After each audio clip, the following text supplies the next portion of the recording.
Ross Chastain an opportunity to take his place on the bottom of the racetrack. He won't find it, no, he kicks wide. Elliott goes to second, 3 wide for third. Moderate spray from the cars for the first time in 3. Ross Chastain all the way to the inside as they come off of turn number 3.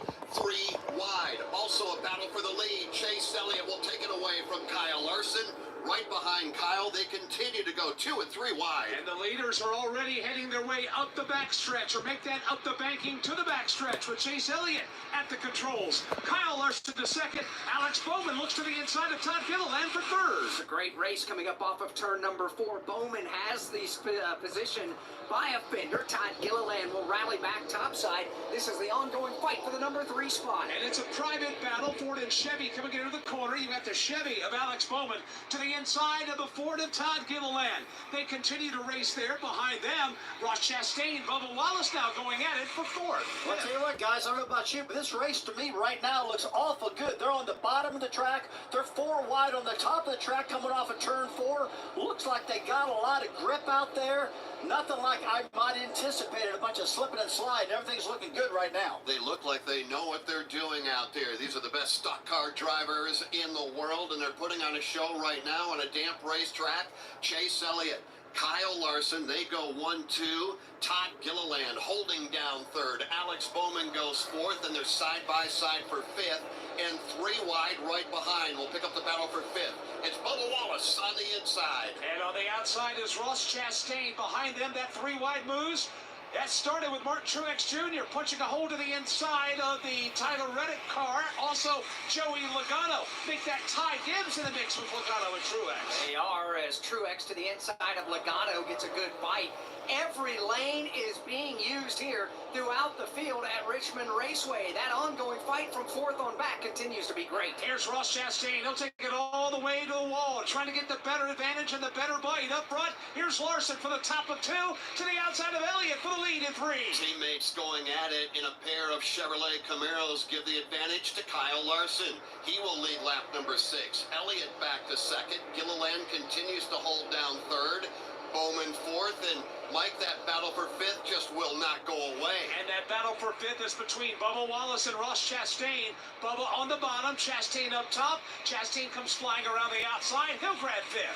Guys, what I'm seeing right now, there is no preferred groove out there whatsoever. They're running on the bottom, the middle, and the top, like I mentioned a little while ago. Some of these good road course guys always try to run out of the groove when the track is really wet, trying to get more attraction, get the tires hooked up more when they get out of that water. There's not a lot of water out there at all right now on this track. It's just damp a little bit, but it's made it so there is no preferred line. I mean, I see them on the top, in the middle, in the bottom.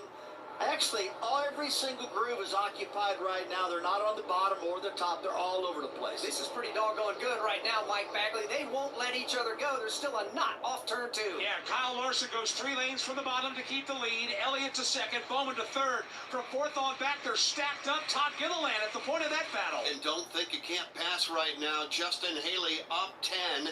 Chase Briscoe up 9. Suarez and Josh Berry up 8. As they climb the leaderboard, obviously others are falling down the leaderboard. Including Kyle Busch, who's lost 13 positions. He's been searching for grip. Right now, he's running all the way up against the outside wall in turn 2. Carson Hocevar's lost double-digit positions as well. He's given up 10 positions here in the opening 10 laps of this race. Jeff, that's been highly entertaining. Now, what a show early on here at Richmond. Larson, Elliott, and Bowman 3. Hendrick Chevrolets at the front of the field. And they're side by side for second because Alex Bowman has entered the mix. He'll draw to the inside of Chase Elliott off turn number 2. Private battle for second between Bowman and Elliott. Here's Bubba and Gilliland now for fourth. And it is Hendrick Motorsports now. 1, 2, 3 at the Richmond Raceway, led by Larson. As Mike mentioned, Bowman has second, but Chase Elliott not ready to give it up just yet. Crossover move for Chase coming down the front straightaway. He'll pull to the inside now. Bowman took a wider line in the middle of the corner. That'll allow him to hang on on to the spot. So Bowman's in second. You've got Elliott in third, but Gilliland and Bubba now join this battle. A solid battle off the corner. Well, here comes Bubba on the bottom of the racetrack. He will pull even with Todd Gilliland and lead him across the line. This is the battle for fourth. Bubba Wallace on the inside. Bubba Wallace on the move in the early going here tonight in Richmond. He'll move to the inside. He'll ease him alongside Todd Gilliland. Side-by-side battle for fourth. Bubba has the advantage, but Gilliland will sail it in on the outside. Credit Todd Gilliland after a great practice, a great qualifying effort. He's putting together a great opening part of this race. He is really getting after it as he dives to the bottom of turn number 1 on Wallace. Todd Gilliland trying to make the move while race leader Kyle Larson takes it all the way to the wall, trying to find the wettest spot of racetrack he can. It's up against that wall. He uses it in 2, and he'll use the middle country in this time through 3 and 4. Well, guys, one thing I'm noticing right now, I'm watching the lap times that are getting faster and faster. And when I see that, that's telling me the track is drying out. It's getting more aggressive out there. I mean, the track's not as near as much moisture in it as it was when we started this race. And the lap times keep getting faster, like I said, every lap. Almost a tenth of a second as we keep going. Aren't they supposed to be slowing down, Alex Hayden? Lap after lap, you would normally think that those Goodyear tires begin to fade, but these are wet weather tires they're running on right now, and they are performing flawlessly. They absolutely are, and normally you look at the front of the field. Kyle Larson has a 5-car length lead. You would think, man, that's the fastest guy on the racetrack. That is not the case. The fastest car on the track the last 4 or 5 laps has been back around 16th, 17th, and 18th. The fastest car on the track last lap, the 18th place car, Noah Gregson. Let's give you a quick look at the top 10 here on lap 16. It is teammates at the front of the field and Kyle Larson, Alex Bowman, and Chase Elliott. They go 1, 2, 3. Martin Truex Jr. running 5th. Todd Gilliland is 6th. I missed Bubba Wallace. Bubba's running 4th. Then Truex, then Todd Gilliland. Ross Chastain running 7th. Joey Logano 8th. Ryan Blaney 9th. And Ty Gibbs completes the top 10. You may have missed Bubba Wallace because now he's up to the number 3 spot. He's climbing the leaderboard with 17 laps complete. I'm what you might call very good at hide and seek. And since we got Xfinity, we have Wi-Fi all over the house, even in my super secret hiding spots. So I can kill time in here by streaming my favorite... Ha! Found ya. How? You left to find my tablet on. Get wall-to-wall Wi-Fi on the Xfinity 10G network. Restrictions apply. Not available in all areas. Actual speeds vary. Hi, I'm Kyle Penn. You may know that Victory Junction provides fun, adaptive, and life-changing experiences for kids with all levels of abilities, serious illnesses, and chronic medical conditions. But did you know that camp is free for the children and families we serve? Your support helps every camper build a foundation to live their best life. Make your gift today at victoryjunction.org/donate and feel your heart race. Richmond Raceway is where we are. Kyle Larson still where he was when we last spoke. He's out front. He's got a 0.7 of a second lead over his teammate Alex Bowman. Bubba Wallace is 3rd. Chase Elliott is 4th. Martin Truex Jr. is 5th. 50 laps to go in stage number 1 from Richmond Raceway. This is the Motor Racing Network, the voice of NASCAR. Calling all nonprofit organizations. The NASCAR Day Giveathon is back for 2024. What's that, you ask? It's a national campaign to help nonprofit organizations raise funds to support their local missions. By signing up for the Giveathon, you gain access to a national marketing campaign to build visibility and donations for your nonprofit at no cost to you. And as a bonus, special incentives and prizes will be announced along the way to help you maximize your efforts. Visit NASCARDayGiveathon.org to sign up today. Jeff Gordon wins the Daytona 500. Jeff Gordon's rise to one of NASCAR's all-time greatest drivers was one like no other. Relive Jeff Gordon's journey to the NASCAR Hall of Fame with the exclusive MRN podcast, Jeff Gordon, A Colorful Career. 93 Cup Series wins, 4 Cup Series championships, and 3 Daytona 500 wins. A career rivaled by few others. Check out MRN's Jeff Gordon, A Colorful Career on podcast platforms and MRN.com.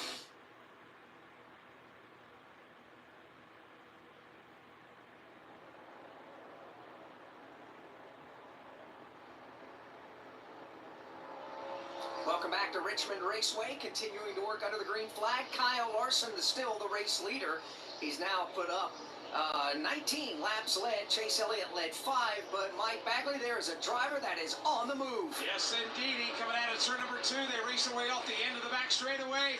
We're following along with Alex Bowman. We're following along Martin Truex Jr. Lots of drivers showing muscle here in the early going. Including Bubba Wallace, who has come all the way up to second. He is 5 car lengths behind the race leader, Kyle Larson, and is 25 back to Alex Bowman.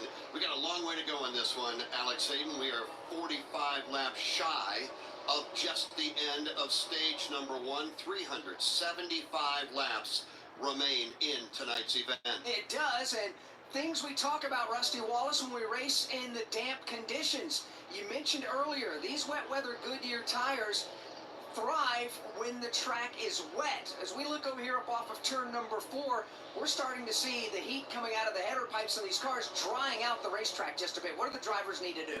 Right now, the drivers know that they're getting more grip as they go on and on because the track is actually drying out quite a bit. We're seeing it, especially off of turn 4 from up here in our MRN booth. We can see the track getting lighter. The thing that they need to be concerned about now is wearing these tires too hard, because you got to remember, rain tires are much softer than a regular slick tire. So if you abuse them, you can wear them out fast. Right now, the tires look like they're hanging in there okay, but I have noticed the fast cars that went to the bottom of the track now, they're running the conventional fast line. NASCAR listening to you, Rusty Wallace, because they have called for a competition caution to fly in a lap and a half. Lap 30, we're working lap 28, soon to be lap 29. A comp caution coming up in just 1 lap. Kyle Larson showing the way over Bubba.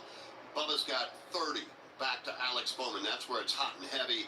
Mike Bagley, you got Alex Bowman there. You got Ross Chastain and Chase Elliott, Todd Gilliland and Joey Logano. It's the battle for third, and it's working its way to turn number 2. 3 Chevrolets and 2 Fords racing in this battle, with Alex Bowman at the head of it. Side by side behind him, you got Chase Elliott on the outside, you got Ross Chastain down low, and that Gilliland-Logano battle flaring up behind them. It is, so this is all, again, from the number 3 spot on back.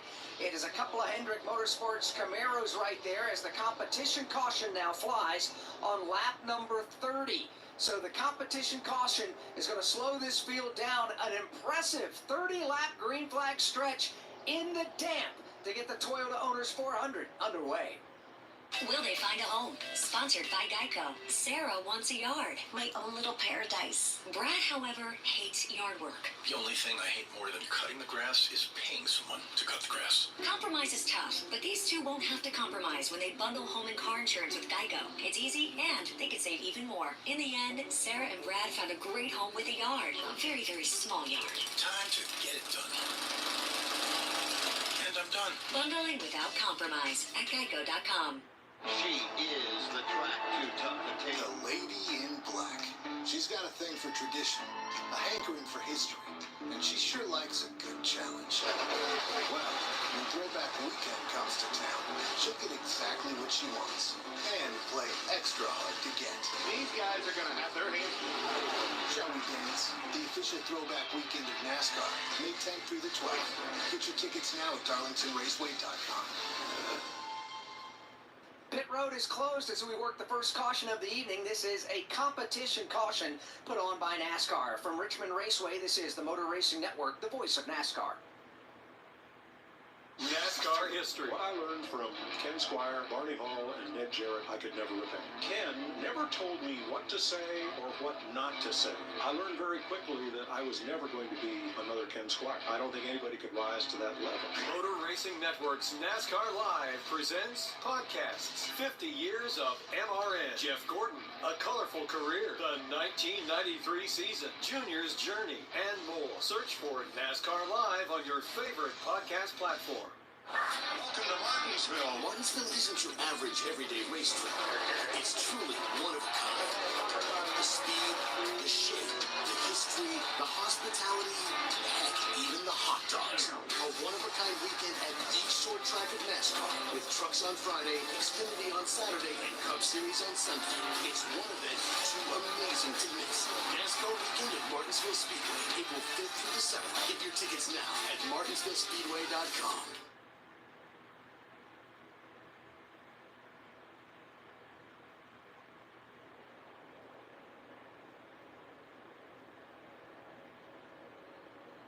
We welcome you back to Richmond Raceways. We work under the caution flag.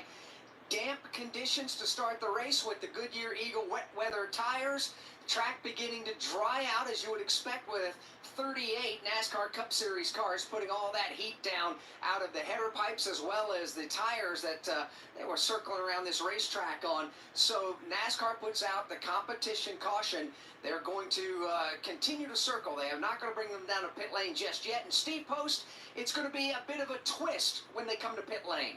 Yes, it is. This is a non-competitive pit stop. The reason being is that all the pit boxes are not dry, and we don't want these athletes that are pitting these cars to slip, fall, a car to spin, a car to slip, and get into some people down here. So, consequently, this is a non-competitive pit stop. So the way you came in is the way you will go out. The cars will come in. As a matter of fact, they're sending the track drying crew down the front stretch now, so they're going to take a pass here on pit road to help dry this racetrack out.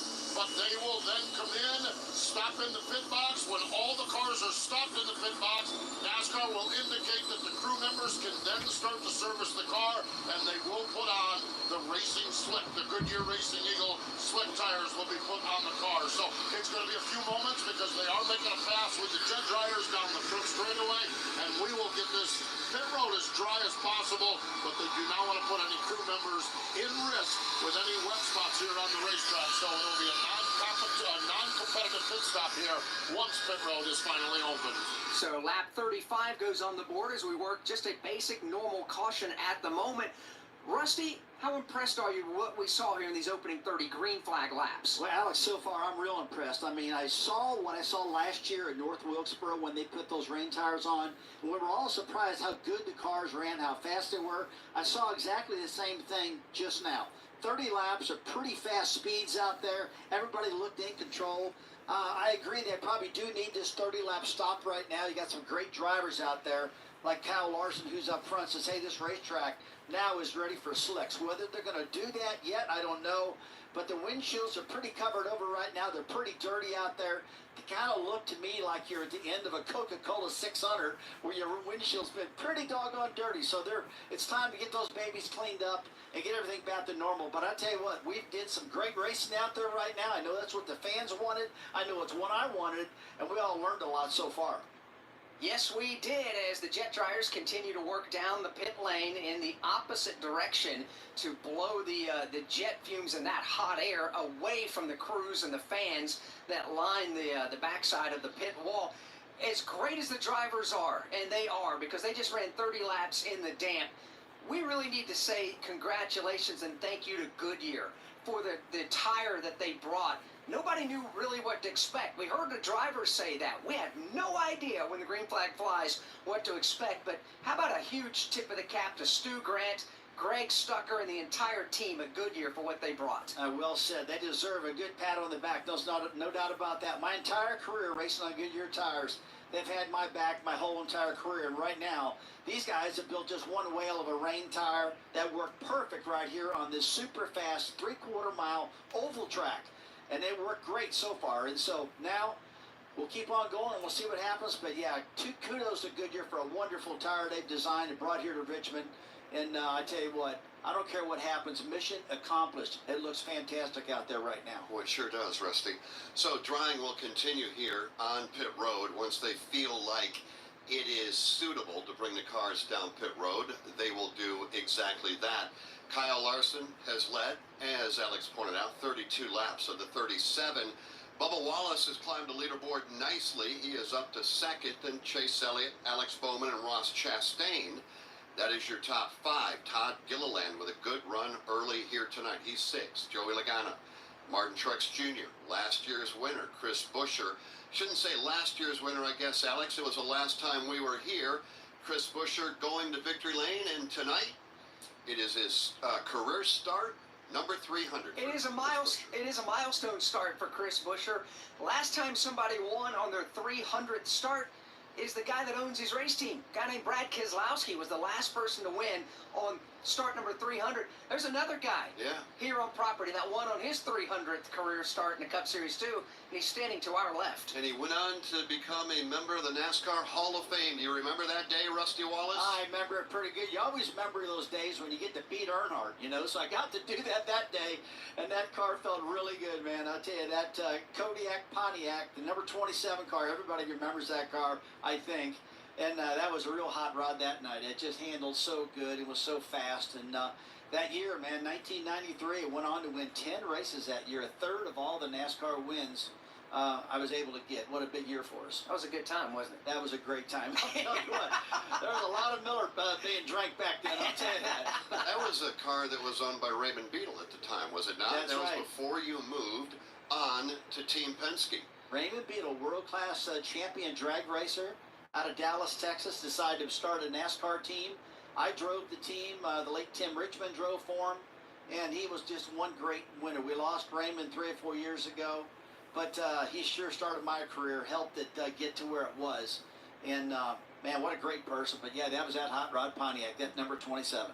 Looks like the jet dryers are just about to wrap up their pass down the pit lane as we wish everybody a very happy Easter and hope it's been a safe one and will continue to be a safe one. And racing here on Easter, this is the 14th time the NASCAR Cup Series has raced on Easter Sunday. I mentioned earlier, Dick Passwater won the first Easter race on April 5th, 1953.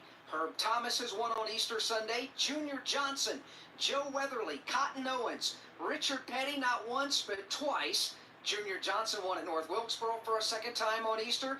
Bobby Isaac, Bobby Allison, Rusty Wallace did it. Kyle Busch and Christopher Bell. And who did you say won that first one? And what year was it? Dick Passwater at Charlotte Speedway, April 5th, 1953. Little known fact, Rusty Wallace finished second on that day. 1953. Come on. He had me going for a little while there. You're like, hey, wait a minute, I did? All right, as we watch the field circulate around, as Alex pointed out a moment ago, pit road has been cleared. The red light's still on. They may flip it green here shortly, and if they do, then we'll bring them all down pit road. Again, this is a competition caution. As we drive pit road, we'll get ready. Green light is on, so Jason, Steve, get ready. They'll be coming down. Can't gain any spots, can't lose any spots as long as you get on and off pit road in the allotted amount of time. Here comes Kyle, and he'll bring the entire field with him. Let's begin our coverage with Jason Toy. Well, they bring their way down the pit lane. Fitt's first pit stall is going to be Tyler Reddick just off of turn number 4. As they make their way to the pit box, they're going to come to a complete stop. Once they all do, they'll get a chance to go. Now they'll go with Martin Truex Jr. They're going to go to work on the right side. They're going to put on the Goodyear Racing Eagle yellow stripe ones, which that means they are the slick, normal ones we run here at Richmond. Chassis wrench right side, put some more into it. Sunoco fuel going in. Also Ryan Blaney is in.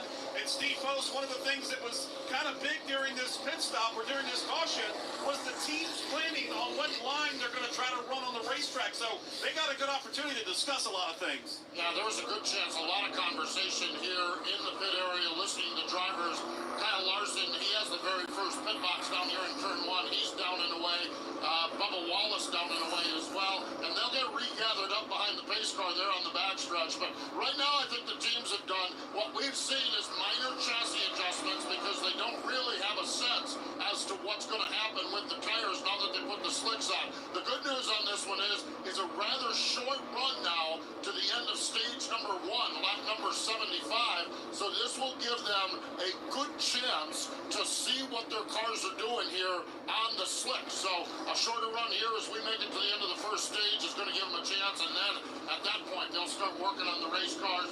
I mentioned lap 75, it's actually lap 70 is the end of stage number 1. Those pit stops were brought to you by O'Reilly Auto Parts. Think O'Reilly Auto Parts for all of your car care needs. Get the parts and service you need fast from the professional parts people at O'Reilly Auto Parts.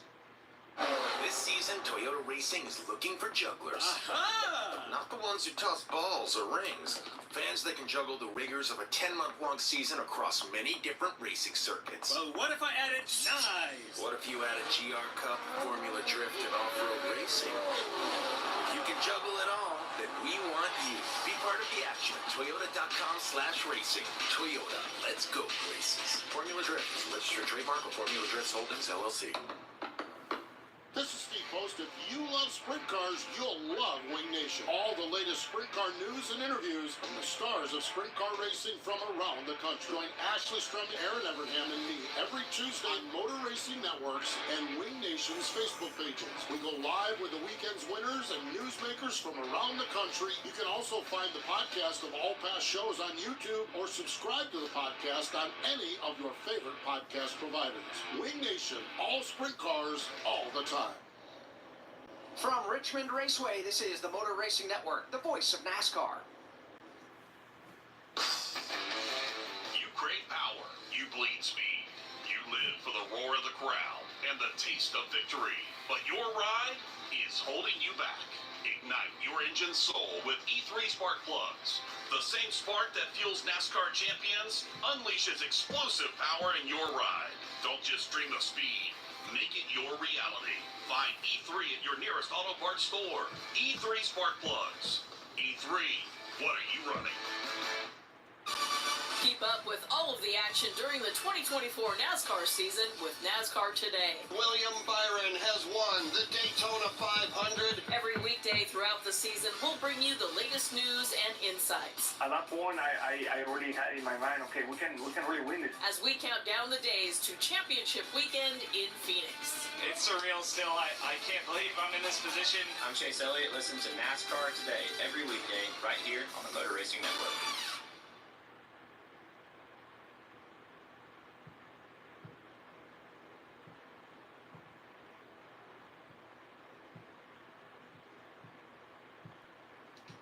Going to get the signal from Joey Aycock on top of the flag stand next time by. 1 lap to go. Before we go back under the green flag, let's pause 10 seconds for station identification on the Motor Racing Network.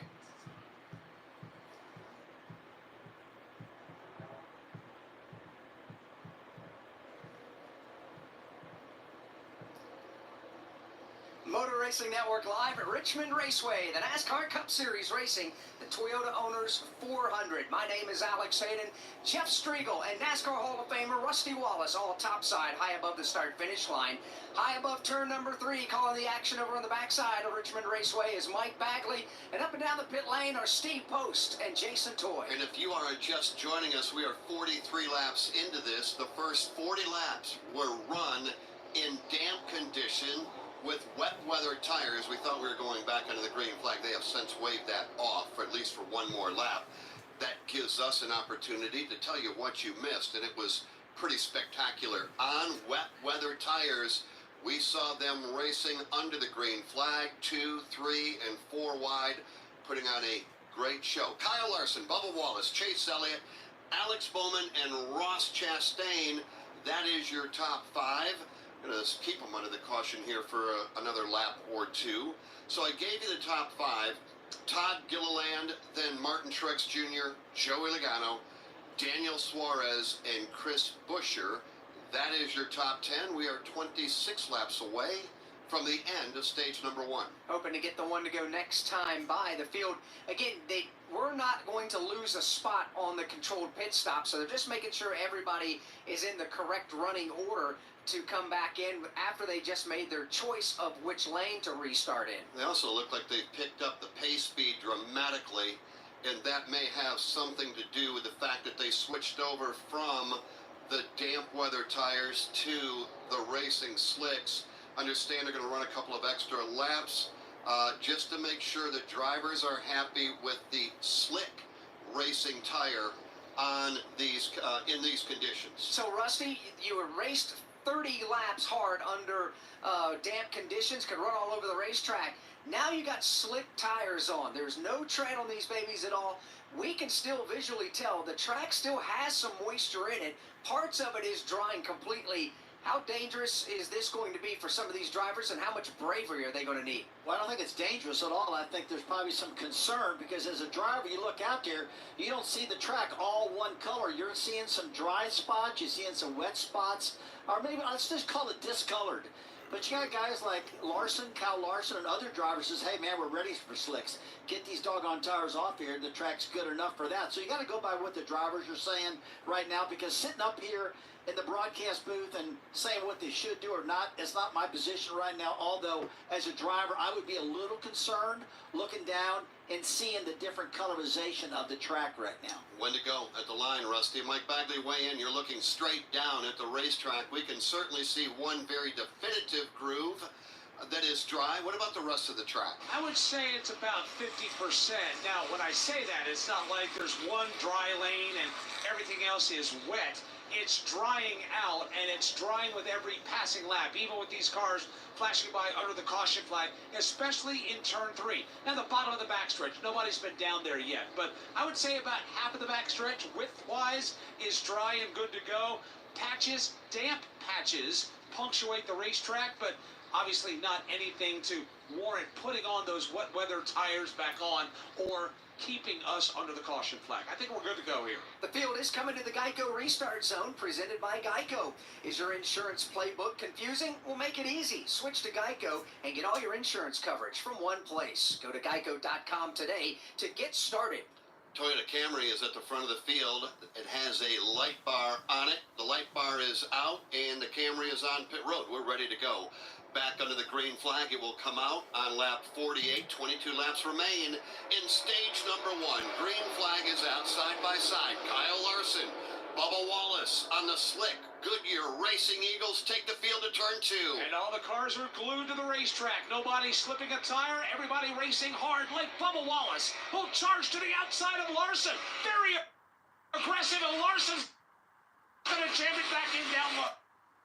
These two drivers have had a history among themselves, side by side for the lead. That is going to end. Bubba Wallace by a nose is going to take the lead, but here comes Larson. Larson is not going to let him get away with the lead that easy, but Bubba's there. Here he is from the top of turn 2.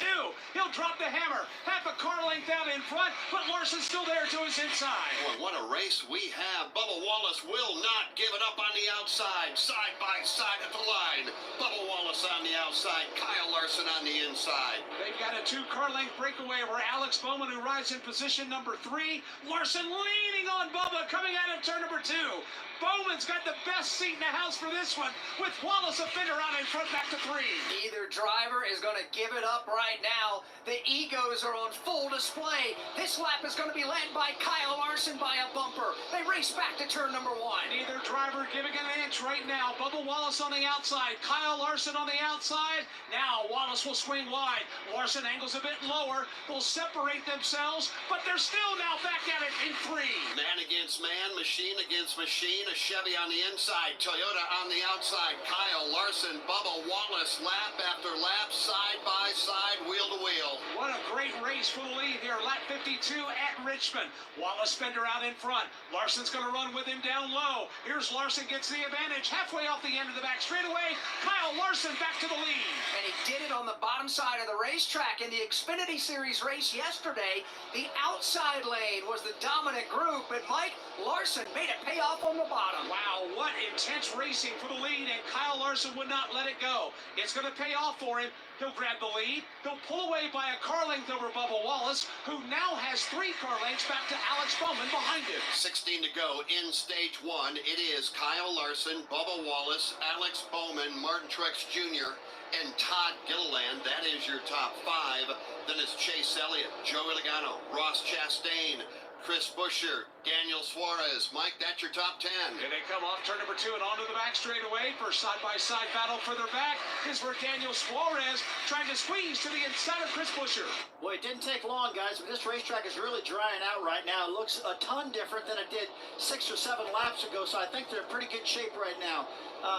There's nothing better than a real race car on a real racetrack to dry it out real fast. And very quickly, Mike, it looks like everybody's migrating to the bottom of the racetrack, unlike what we saw on the dam. Yeah, everybody is going to huddle up down to the bottom of the racetrack, and that is a standard operating procedure here at Richmond. Start at the bottom, let the lane widen out under normal conditions, and obviously in drying conditions right now all at the same time. They just got a couple of cars that right now are working the extreme outside lane. They work down the back straightaway, working to the outside of Ryan Preece. Right behind Ryan is his teammate Josh Berry.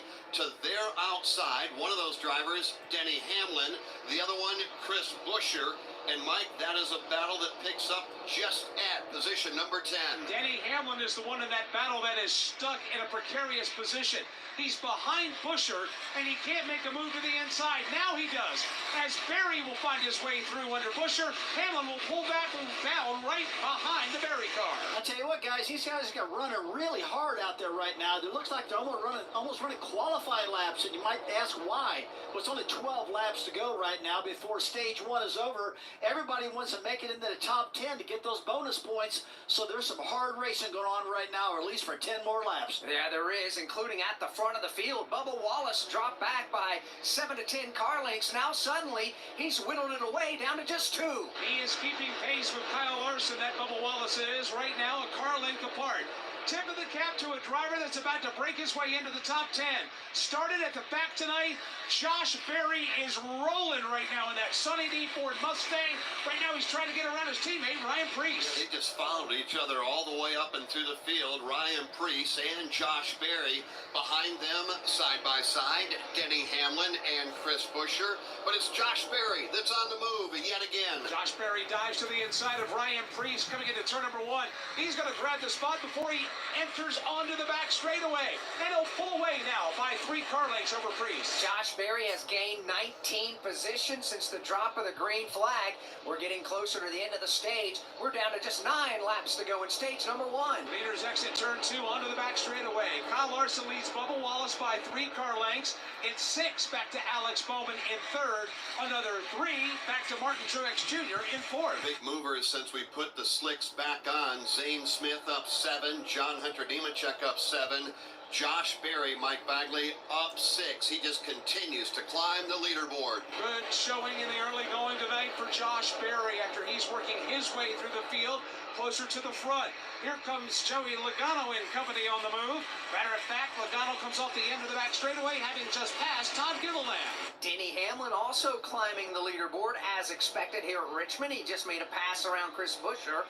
So give Hamlin now position number 12, and he'll settle in line right now. Oh, trouble turn number 1. One car goes up. Josh Berry got into the back corner of the Daniel Suarez car, and Suarez goes for a long smoking slide all the way around turns 1 and 2. Looked like a drift racer trying to keep that car pointed in the right direction. Couldn't do it, but Josh Berry went to the inside of Suarez going into turn number 1. Slight contact, but Jeff, that's all it takes at that point of the racetrack. To turn that race car around, you're exactly right. It was Josh Berry into the back of Daniel Suarez. Caution flag number 2, waving over the speedway. 64 laps are complete. 6 remain in the stage. Kyle Larson out front. Progressive presents Renter's MVP's Most Valuable Possessions. Today's MVP, Tom Kelly's carbon fiber mountain bike. Because more than riding his carbon fiber mountain bike, Tom loves telling people about his carbon fiber mountain bike. Friends, family, even a local barista knows about his carbon fiber mountain bike. And that's why Tom's carbon fiber mountain bike, if you haven't heard about it, is today's MVP. Keep your most valuable possessions protected by bundling your renters and auto insurance with Progressive. Carbon fiber mountain bike, carbon fiber. Do you have an unused car, truck, motorcycle, boat, or RV taking up space? Put it to good use by donating it to the NASCAR Foundation. Proceeds help fund medical resources for children in our racing community. Your wheels can heal. Call 844-NASCAR-9 and we'll come tow away your vehicle for free. The process is quick and your gift is tax deductible. Call 844-NASCAR-9 to donate your vehicle to So explain this. today. Your donation will help our children survive and thrive. Explain this. How do we have these 2 out of all people in the top 2? How? I mean, it's either just a really big coincidence or something's going on here. Like, I don't know. Here, 66 laps complete. 4 to go in the stage. Under caution at the moment from Richmond Raceway. This is the Motor Racing Network, the voice of NASCAR. Hi, I'm Kyle Penn. You may know that Victory Junction provides fun, adaptive, and life-changing experiences for kids with all levels of abilities, serious illnesses, and chronic medical conditions. I feel like a lot of people are going to say yes, either in a jokingly way or they're actually serious. Your support helps every camper build a foundation to live their best life. Make your gift today at victoryjunction.org/donate and feel your heart race. The year was 1993. The NASCAR Cup Series season kicked off with the Dale and Dale show at the Daytona 500. Dale Jarrett's got the lead. He goes to the inside. Earnhardt's not going to get him. Dale Jarrett is going to win the Daytona 500 by STP. Earnhardt second. The 1993 NASCAR Cup Series season. All the highs and lows. Relive them all on MRN's exclusive podcast, The 1993 Season. Available on podcast platforms and MRN.com.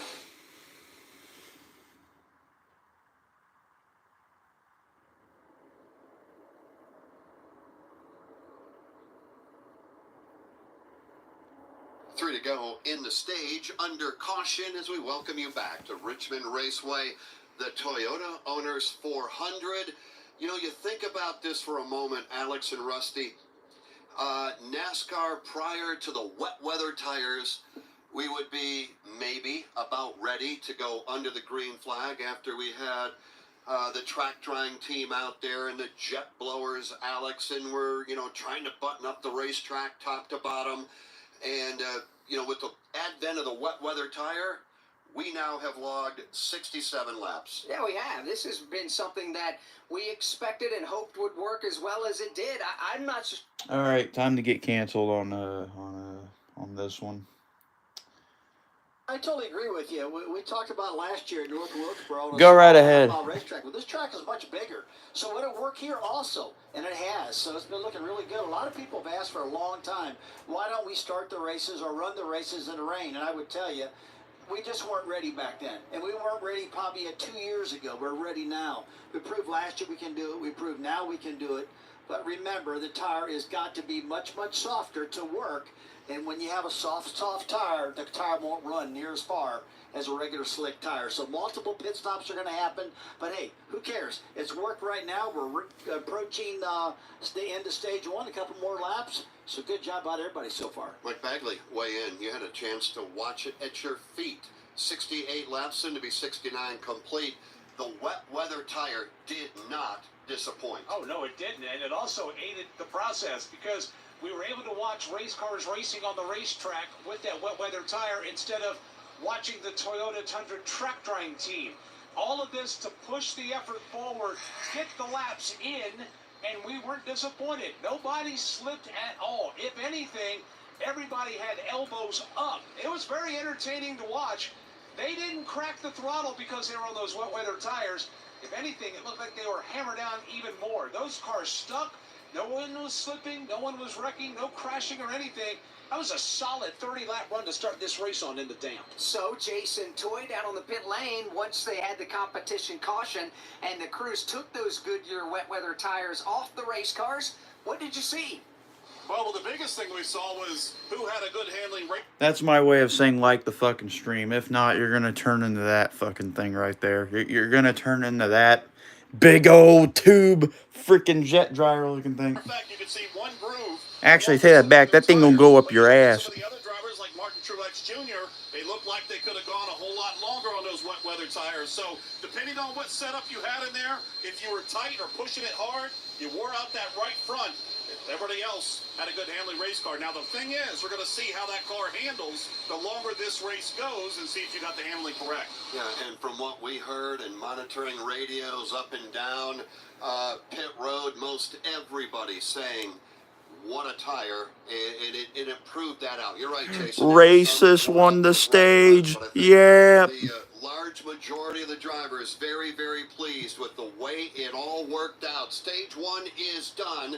It happens under the caution flag while we continue to dry pit road in order to get some live pit stops down there. They come across the line this way. Stage win number 3 on the season for Kyle Larson. He picks up the green and white checkered flag and the points that go with it. Bubba Wallace was second. Alex Bowman was third. Martin Truex Jr. was fourth. And Joey Logano has quietly climbed all the way up to fifth. Todd Gilliland was sixth. Chase Elliott was seventh. Ross Chastain eighth. Josh Berry ninth. His teammate Ryan Preece was 10th. And that look at the top 10 and who scored points in this stage was presented by the Powerball. Powerball, the official lottery game of NASCAR, wants to make you a millionaire in victory lane. Head to Powerball.com to find out how you can enter the NASCAR Powerball playoff. And Jeff, Rusty, I believe I could use a plate of that Powerball money. You know, what was it? Getting close to $1 billion. I don't know if anybody has won it when it got that high, but what would you do, Alex Hayden? Because Rusty's already got $1 billion, so we already know what he'd do with his money. What would you do, Alex, with $1 billion in your pocket? I believe I'd buy a motorcycle from Southern Country Customs is what I do. Now you're talking. That's what you do. Buy 10 of them to give the rest of the money away to charity. How's that? Rusty Wallace is his motorcycle company. That's what I would do with it. All right. And the rest of the top... Oh, by the way, we're getting an update. $975 million.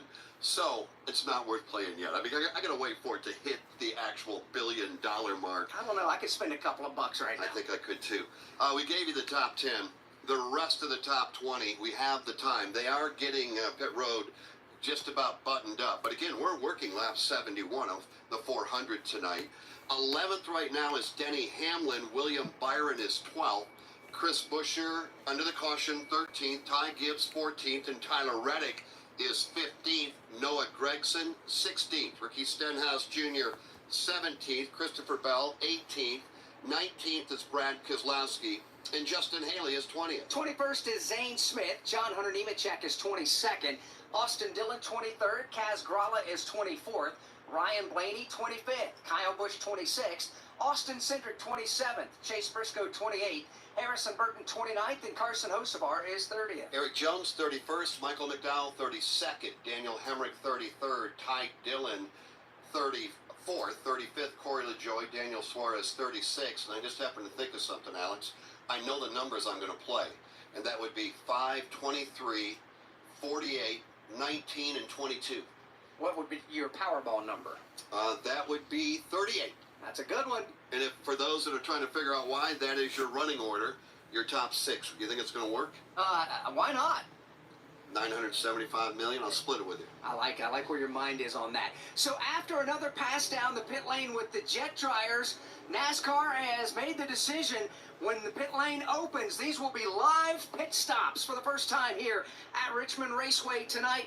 And again, you can't say enough, Jeff, about the work that not only the teams have done, but NASCAR, and the tip to the cap to the race fans for putting on a race we're 73 laps in when, quite frankly, we would still be sitting here twiddling our thumbs waiting for this track to dry. All I can say, I think the word I want to use is committed. I mean, they were committed to running this race. They were not going to let rain stop us. That with Goodyear and those Goodyear Racing wet tires have put on a good show so far. Pit road is open, lap 74. And again, this will be a live pit stop. And Jason Toy, here they come. And the crews are amped up for it. They are primed and ready to go. The first to hit, Tyler Reddick, Ricky Stenhouse Jr., Todd Gilliland with a great run. Biggest thing here, you don't want to slide the car through the pit stall. They're still damp a little bit through here. That's been the last thing relayed to these drivers. Martin Truex Jr., left side tires going on, Sunoco fuel going in. Ryan Blaney, also Ty Gibbs getting 4 tires in Sunoco fuel. Steve Post. Bubba Wallace is in 4 tires, Sunoco Racing fuel. Chase Elliott, minor adjustment on his Chevy Camaro, 4 tires, Sunoco Racing fuel. Kyle Larson has the first pit box. He is down and away. Larson wins the battle off from pit road. Bubba Wallace goes out second. Alex Bowman third. Looks like Chase Elliott and Ross Chastain, your top 5. Minor adjustments on most of these cars. That was a short run, and they now have a good feel for how these slick Goodyear Racing Eagles will perform these pit stops. Lap 74, end of stage number 1. As Steve Post called them off the pit lane correctly. Top 4 will hold serve. Big mover up to the 5th spot after gaining 2 positions on the pit lane. That's Chase Elliott. Warning, this product contains nicotine. Nicotine is an addictive chemical, underage sale prohibited.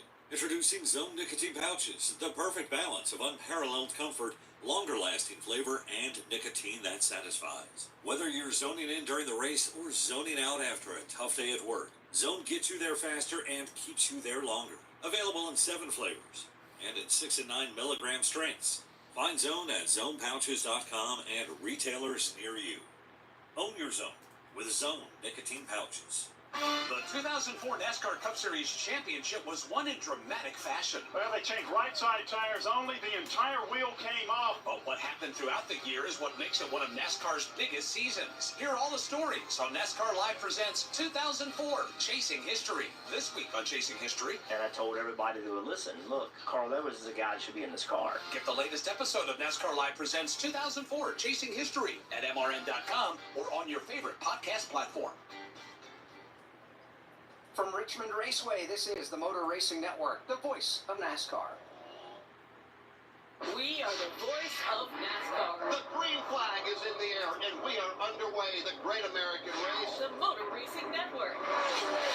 NASCAR Cup, Xfinity, and Craftsman Truck Series Racing live on your hometown radio station and MRN or NASCAR.com. Martinsville, Talladega, the Chicago Street Course. We have the side-by-side action and last lap passes for the win. Photo finishes Ryan Blaney will win. And voice of NASCAR, the Motor Racing Network. Why is everyone being honest about it? Damn. Next generation of stars driving the NASCAR Craftsman Truck Series. And here they come. Zane Smith now will try to advance his way to the lead. Catch the excitement of every race right here. NASCAR has made it official. Zane Smith is a back-to-back winner at the Daytona International Speedway in the opener. On the Motor Racing Network, the voice of NASCAR.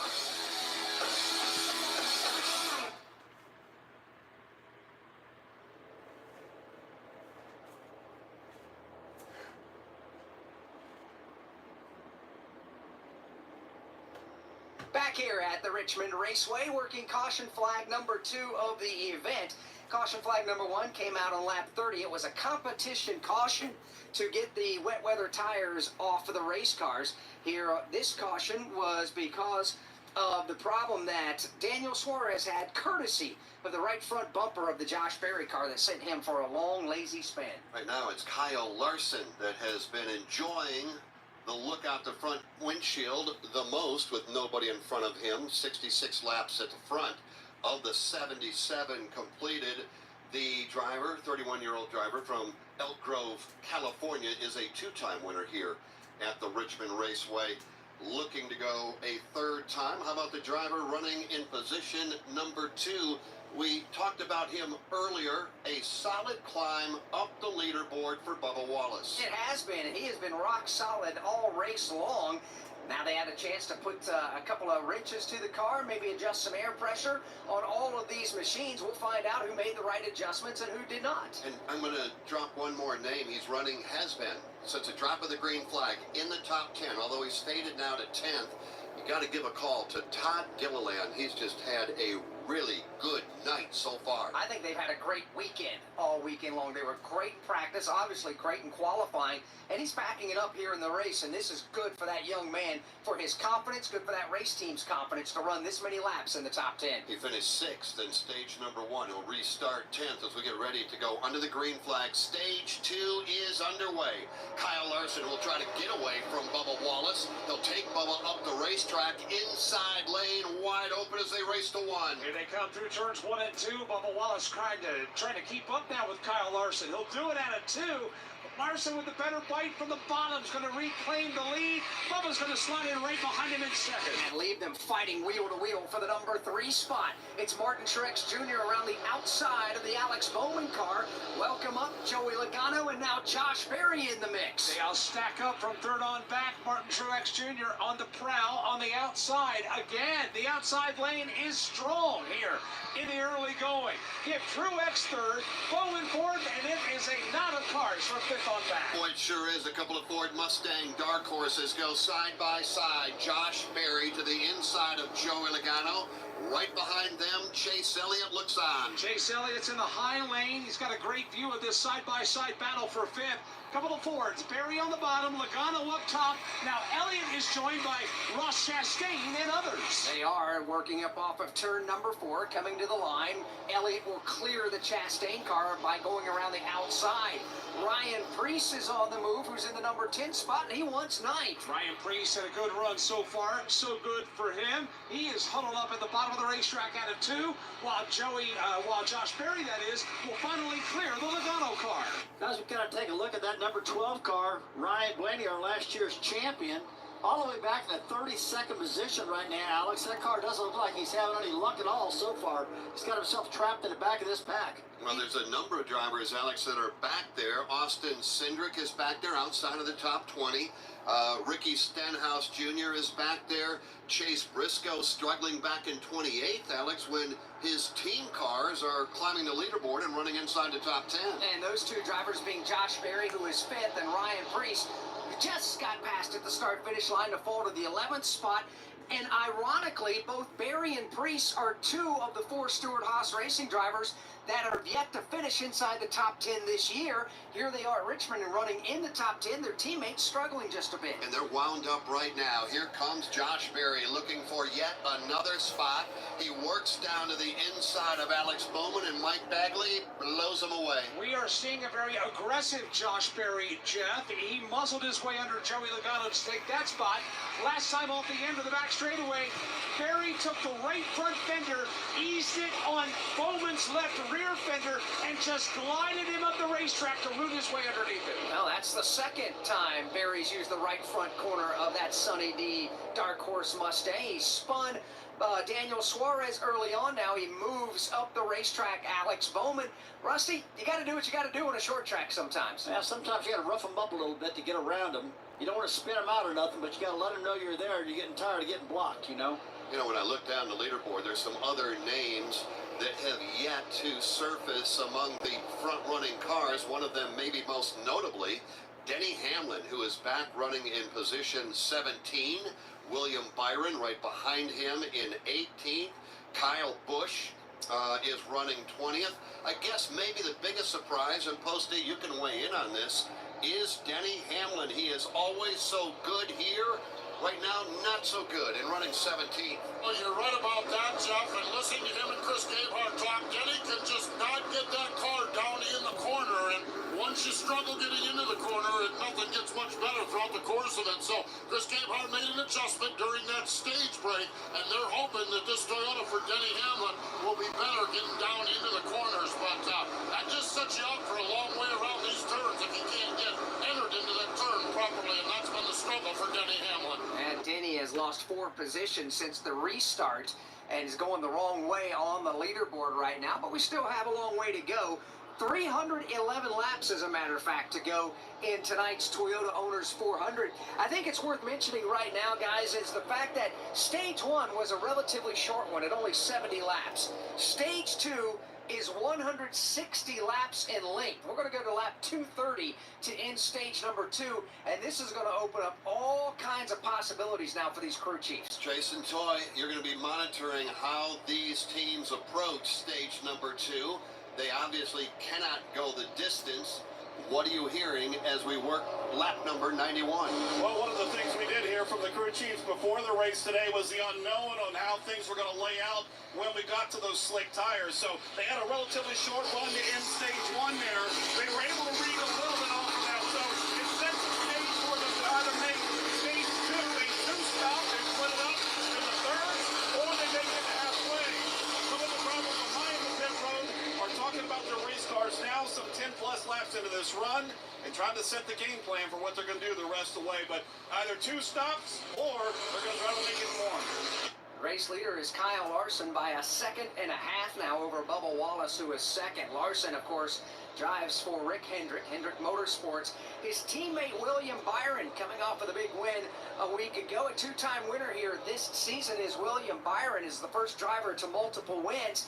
Is boxed all the way back in there in the 18th spot. His team on the pit stop got blocked in their pit box, had to put the car in reverse to get around the car of Chase Briscoe to be able to get back out on the outer lane of pit road. So Byron, a little miscue down there with the race team, and that's just part of racing. You have the same dimension pit box for everybody, but you don't have to stop in the dead center of it. You can stop short in the box, you can stop long in the box. William Byron, a multi-time winner, the first to do that for the third year in a row, meaning that he was the first one to win 2 races. He's done that 3 years in a row. Super talented, winner at Daytona, backed it up a week ago with a win on the road course. The driver that's out front right now, a winner at Las Vegas. That's Kyle Larson as his lead continues to be consistent around at 1.5 seconds. Second place is Bubba Wallace. Third place, Mike Bagley, Martin Truex Jr., and it's not a surprise to see Truex in the top 3. MTJ is just laying in the weeds in the early going. He has not put that car in a bind all night. That car has speed, and it is solid. Right down to the bottom of the racetrack in turn number 3, just laying a car length behind Bubba in second. When you take a look at winners by organization here, Joe Gibbs Racing has by far and away more wins than anybody else. Joe Gibbs Racing with 18 wins, including 9 of the last 16. Then Penny Enterprises with 15. Hendrick Motorsports with 12 and looking for 13 here tonight. Let's take a look at the way the Toyota drivers are running currently, Alex. Bubba Wallace right now second. Martin Truex Jr. is running third. Christopher Bell is running 10th. And then you get back to Tyler Reddick, he's 13th. Yeah, you're right about that. As you continue down, you've got Ty Gibbs 15th, Denny Hamlin 16th, Eric Jones 22nd. John Hunter Nemechek is back in 29th position as we look up off of turn number 4. The battle for the second spot beginning to heat up. They're going to go side by side. A couple of Toyota Camry XSEs battling for the second spot off turn 2. Martin Truex Jr. last time through turn 4 took a wider line, got a great run down the front stretch. They raced side by side for a lap. Now it's single file with Martin Truex Jr. now having just taken second. And as you pointed out, Mike, no surprise to see MTJ climbing the leaderboard here at Richmond. He takes his Toyota to second, right in front of the Toyota of Bubba Wallace. Out front, though, it is the Chevrolet Camaro being driven by Kyle Larson on lap 100. Bundling and saving with Geico is an easy choice, so you're free to ponder life's big questions, like what's the best animal in the world if not humans? I'd strongly consider ducks to be somewhere up there on the list. Think about it. Ducks can swim, ducks can fly, and ducks can walk on land. They have access to all terrains. They are the ultimate animal. And they wiggle their butts when they walk, which is funny. Yeah, ducks are awesome. End of story. Bundling and saving with Geico. It's an easy choice. Hi, I'm Kyle Penn. You may know that Dick Junction provides fun, adaptive, and life-changing experiences for kids with all levels of abilities, serious illnesses, and chronic medical conditions. But did you know that camp is free for the children and families we serve? Your support helps every camper build a foundation to live their best life. Make your gift today at victoryjunction.org/donate and feel your heart race. Bubba Wallace, so good for so long, is beginning to fade just a bit. Josh Berry got by him just a couple of laps ago, and now Joey Logano has just done the same thing. Berry has come all the way to third. Logano up to fourth. Bubba has fallen to fifth. All the while, Kyle Larson continues to show the way, but now he shows the way in front of Martin Truex Jr. From Richmond Raceway, this is the Motor Racing Network, the voice of NASCAR. Hey racing fans, William Byron here, driver of the number 24 Liberty University Chevy. I'm excited to tell you that Liberty is giving away $74,000 in scholarships. Winners can choose from over 600 online programs of study and join me as a Liberty student. Get your future on track today. Learn more about Liberty University's $74,000 scholarship giveaway at liberty.edu/24. That's liberty.edu/24.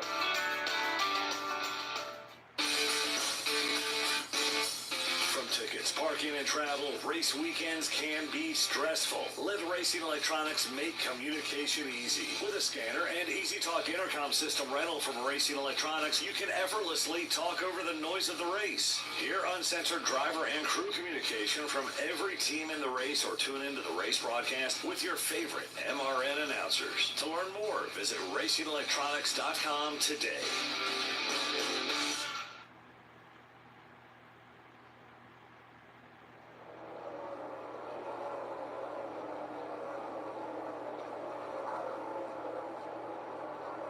Lap 109.37 remained in stage number 2. Welcome back to Richmond Raceway. It is tonight under the lights, the Toyota Owners 400, and it has not been a disappointment, not by a long shot. We got things started off in the damp.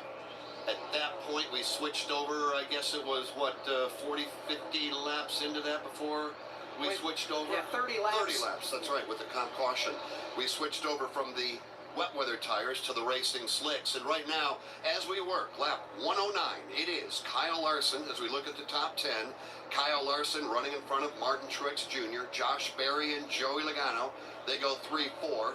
Bubba Wallace is stabilized now. He's 5th, running in front of Alex Bowman, his teammate Chase Elliott.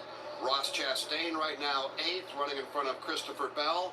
And Chris Buescher, again, the winner last time we were here. I'm just going to ask real quick. We only have, 64, 65 likes. I can't really tell. And we have over 200 people in here. Why? May I just ask why? Really, why? Welcome back to the Motor Racing Network broadcast. Paul. I know damn well we can get that number higher. Come on. Toyota Motor. And besides that, if you haven't subscribed at this point, you're a fucking idiot. I mean, I don't know why you haven't. I mean, if you don't want to miss out on these races, I would really, highly consider subscribing. I mean, it's your only logical option. I mean, if you don't, you're just stupid. Folks, but it's more than that. On Toyota weekend here at Richmond Raceway, you guys do so much in and around the greater Richmond, Virginia community. What types of things have you been up to here lately with the community? Yeah, it's good to see a great crowd come out tonight on this Easter Sunday. And yeah, we had a little check presentation earlier for the Special Olympics of Virginia. Gave them a check for 20 grand. Just great to see the support for those athletes as they go out and compete and do their best every time and every weekend, just as we all strive to. So good to see them. And then April 10th, you can come in and try to raise some more money and help them out some more and drive your car on the track. So hopefully you can come out and do that. That'll be a fun thing to do, to get out and bring your car around here, around Richmond Raceway. Now, it's been the Toyota Owners 400 here at Richmond Raceway for 10 years now. What makes this such a valuable relationship for Toyota and Richmond area Toyota dealers? It's been really good. It's really been a track where we've been able to really engage our dealer group and get them involved and active. They're out here. We've got a bunch of their regional office from Central Atlantic Toyota, our regional office here on the East Coast, that's out here engaging with the fans, helping support, doing campground roaming and all those fun things. So, but it's really been beneficial. We've seen some great improvements. The sales in this area are up about 8% versus the region, which is 6%. So a little bit of a lift there. I think the NASCAR fans are coming out and supporting our local Toyota dealers, so we appreciate that. Absolutely right about that. NASCAR fans are great about doing just that. Now, we're obviously about a quarter of a way through the NASCAR Cup Series season with your brand new Toyota Camry XSE. How would you rate Team Toyota's performance so far? I would say it's going pretty well. Obviously, when we were in Daytona in that first qualifying lap, I was nervous. I said that earlier, but I've recovered from that. As the teams get more used to the car and get some more data points and get working on it with TRD, I can only expect greater things. And we're excited about how Joe Gibbs Racing is doing. We've got a couple wins already, and with 2311 doing fantastic, with Bubba Wallace running up front, and Tyler Reddick's going to do great, we know for sure. And even Legacy Motor Club is just a lot to learn, right? They've got a lot of data points to transfer over, a lot of new tools to learn. So we're just pleased with how they're coming along, and a great addition to the family. Well, we're certainly thankful for you and your entire team at Toyota for another outstanding Toyota weekend here at Richmond Raceway. all the best to Toyota, to you, your family. Happy Easter, and thank you so much for what you do. Yeah, thank you guys for being out here and taking care of everybody, but appreciate all the fans that are paying attention, watching on TV, and out here at the track right now. Absolutely. Paul Dolshaw, Group Manager Motorsports, Toyota Motor North America. We work lap 119 as Kyle Larson comes across the line. Thank you, Paul. Good to see you. Martin Truex Jr., who drives one of those Toyotas, running second. Josh Berry, Joey Logano, Bubba Wallace, top 5. If they're going to split this stage with pit stops, we would expect them to be on pit road in about 5 laps. If it happens, we'll cover it for you. Check engine light on? Take the guesswork out of your check engine light with O'Reilly Veriscan. It's free and provides a report with solutions based on over 650 million vehicle scans verified by ASE certified master technicians. And if you need help, we can recommend a shop for you. Ask for O'Reilly Veriscan today. O'Reilly Auto Parts.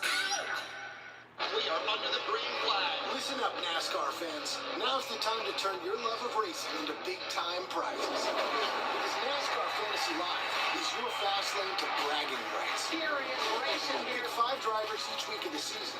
Then complete additional challenges to stack points. All for your shot at the grand prize. So let's get this party started. For official rules and to learn more, visit NASCAR.com/fantasy and sign up today. 107 remain in the stage, and here they come onto pit road. The first one to hit his marks is Brad Keselowski. The Ford gets a stop in front of the crew with Brad Keselowski behind the wheel. Right side tires on. No chassis bridge on the right side. Sunoco fuel going in as well. They get him a push away. First one will make a stop here on this end. Steve Post. Kenny Hamlin brings the Mavis Toyota in. They did not find the handle on that one. Going to be 4 tires and chassis adjustment. Hamlin's down and away. Here's Josh Berry. Berry did not want much of an adjustment at all. They change out the water bottle. They change out the windshield. Crew quickly around to the left side. 4 tires Sunoco Racing Fuel. Jason. Ty Gibbs is in. He just completed his stop. 4 tires Sunoco fuel. A tear-off comes off the front of Martin Truex Jr.'s blue and white race car. Sunoco fuel boys in. Left side Goodyear Racing Eagles go on. Routine pit work. Little stutter as he pulls away. Down the way. Steve Post. It has been a rough day for Kyle Busch, and it continues. Very, very ill-handling race car. 4 tires chassis adjustment. Sunoco Racing Fuel. John Hunter Nemechek is down and away. Here comes his teammate Eric Jones in for pit service here. These pit stops, green flag stop. Lap 125. Jason, how about in front of you? Austin Dillon with a very slow pit stop. He's going to lose 4 spots on pit road on this end. The pit road, Steve Post, 4 in front of you. Ross Chastain brings his car in. It's been good, but not great for him. Crew Chief Phil Surgeon making the call. Going to be 4 tires. Sunoco Racing Fuel tire just about got away. One crew member quickly goes out and retrieves that tire. Ross Chastain grabs the gear. He is down and away here as we continue with the green flag pit stop. Carson Hocevar making his stop. Now, question is immediately coming to mind. Will Kyle Larson pit and split? Or will he go all the way to the midway point?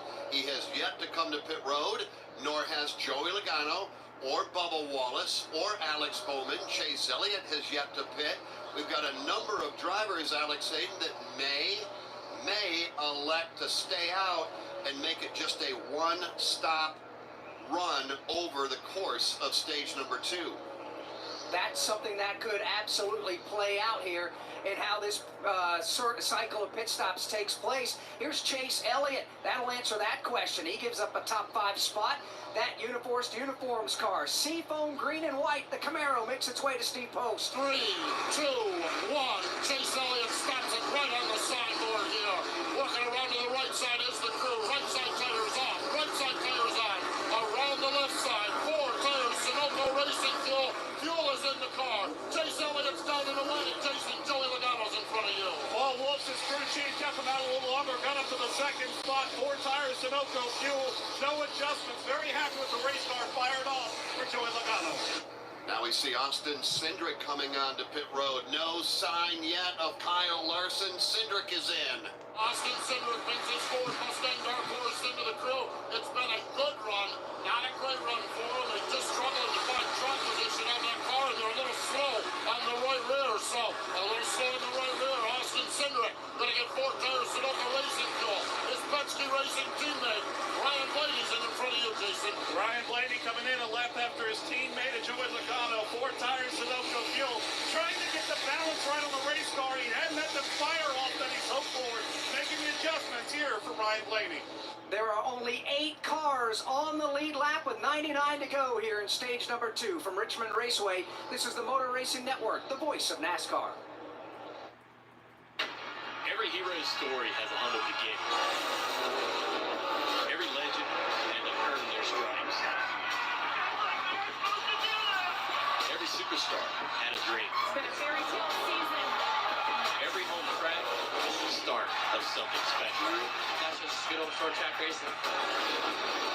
Little retaliation. Learn more about NASCAR regional tracks near you at NASCAR.com/regional. This is Steve Post. If you love sprint cars, you'll love Wing Nation. All the latest sprint car news and interviews from the stars of sprint car racing from around the country. Join Ashley Stremming, Aaron Evernham, and me every Tuesday on Motor Racing Networks and Wing Nation's Facebook pages. We go live with the weekend's winner. Of course, you would ask that, Andrew. Of course, out of all people, you would ask that. Yes, it does include Favorite podcast providers. Wing Nation, all sprint cars, all the time.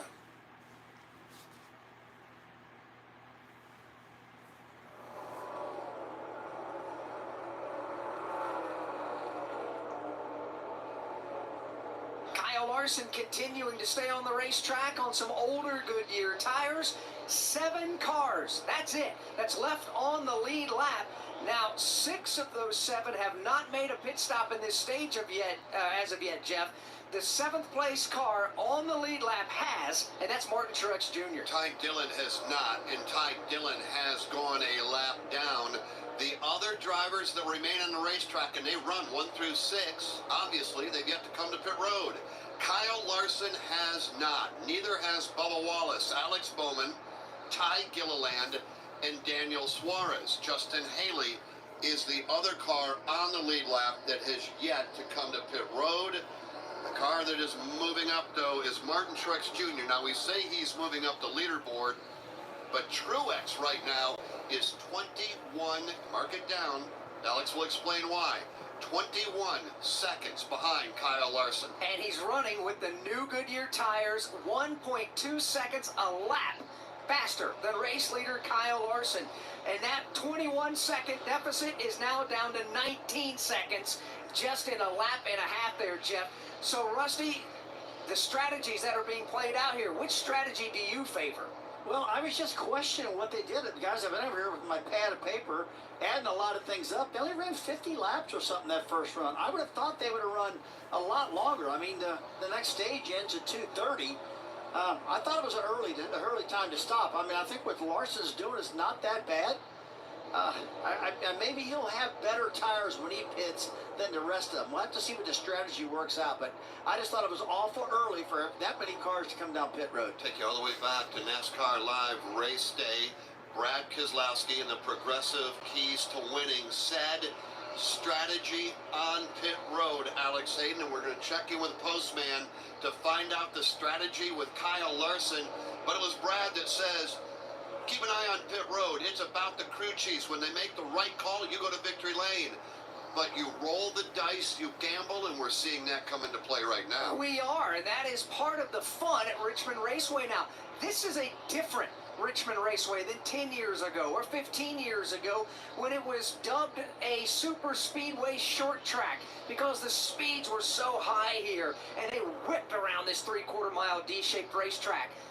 As the surface has gotten older and aged, it has become now a strategy type racetrack. And isn't that fun? Because the cars who have already made a pit stop here at this stage, Jeff, are ripping around this racetrack. Those that have not, like race leader Kyle Larson, They're hanging on for dear life, but they're trying to hit that number, trying to hit that lap to make their strategy. The bottom line is if you stop one less time than everybody else, that's more speed on the track and more time that you don't give up. He said hit that number. What is that number for the 5 car of Kyle Larson and Bubba Wallace and Alex Bowman?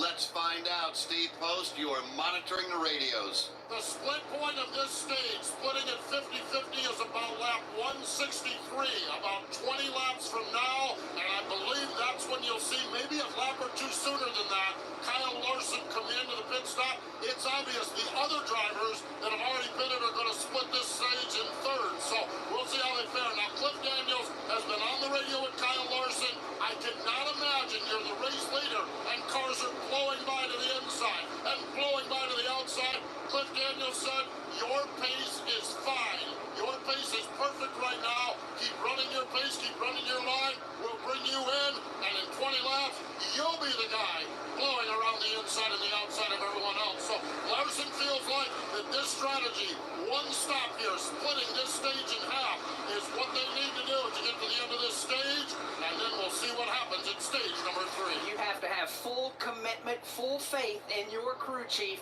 and the strategy that's being played out when you're getting passed by everybody out there, it seems like right now. It was 1.2 seconds a lap faster than the race leader for Martin Truex Jr., who's now up to the 4th spot. It's less than that now. It's only, 6 to 7 tenths of a second.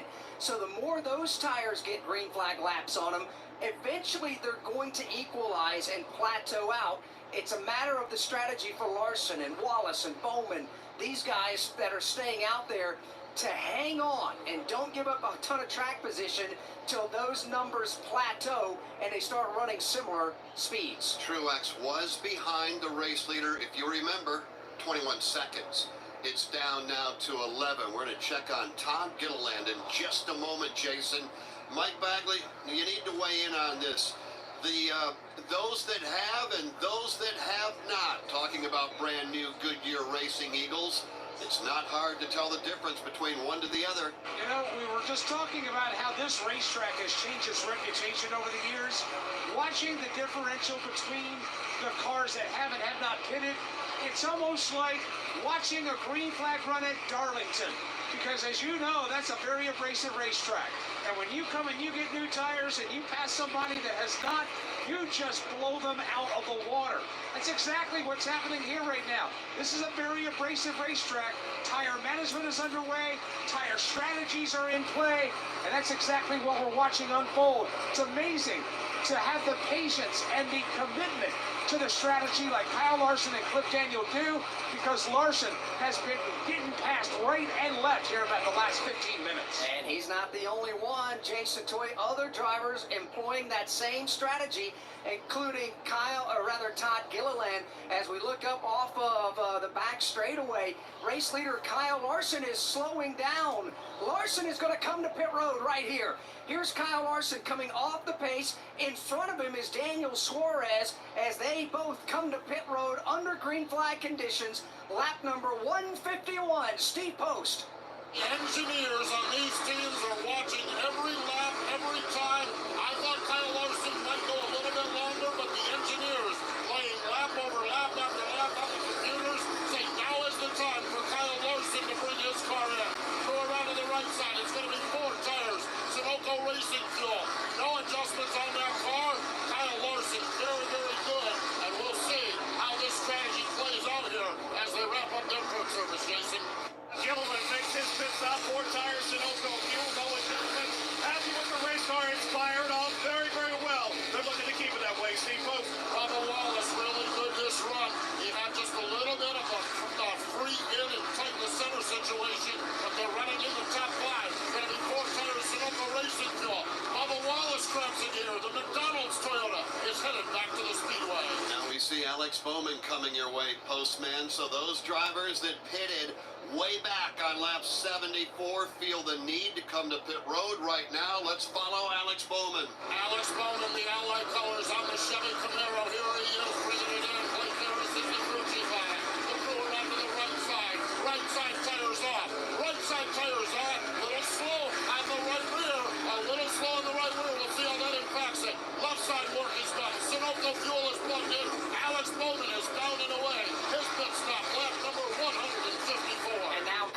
Larson, Bubba Wallace, Alex Bowman in this group are going to go about 1.2 seconds a lap faster than their competition. And that pit stop by Larson and his team, he is still on the lead lap, back in the 16th spot, 22 seconds behind new race leader Martin Truex Jr. Kyle Larson brings his Chevy 4-tire Sunoco Racing Fuel. From fueling NASCAR champions on the track for over 20 years to innovating 94 octane, the highest octane on the market. Performance is what Sunoco does. All Sunoco fuel at the pump meets the same top-tier standards as the fuel used in NASCAR. He's up here for Ryan Blaney, 4 tires with Sunoco fuel. From the track to your tank, you can trust Sunoco to help your vehicle perform at its peak. Welcome to Martinsville. Martinsville isn't your average everyday racetrack. It's truly one of a kind. The speed, the shape, the history, the hospitality, heck, even the hot dogs. A one-of-a-kind weekend at the short track of NASCAR with trucks on Friday, Xfinity on Saturday, and Cup Series on Sunday. It's one event too amazing to miss. NASCAR Weekend at Martinsville Speedway, April 5th through the 7th. Get your tickets now at martinsvillespeedway.com. Top 5 as we run with 72 laps to go in stage number 2. Martin Truex Jr. is the race leader. Josh Berry is second. Joey Logano is third. Christopher Bell is fourth. And Chris Buescher rounds out the top 5. From Richmond Raceway, this is the Motor Racing Network, the voice of NASCAR. NASCAR fans, thinking about heading to the track? The official NASCAR Tracks app is the ultimate resource for planning and attending your next event. Discover tickets, event schedules, maps, and facility information to make your experience memorable. Get notified of the latest happenings right on your mobile device. New for 2024 is scanner access right from your phone. Listen to driver and team communications while select NASCAR Tracks. Download NASCAR Tracks today on the Apple App Store or Google Play.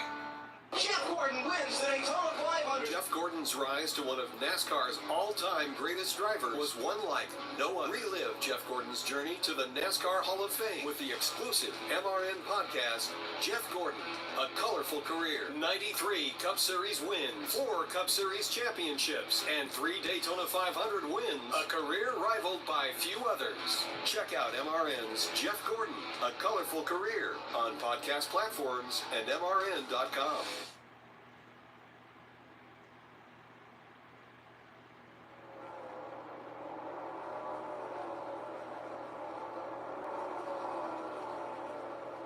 Back here at the Richmond Raceway, Martin Truex Jr.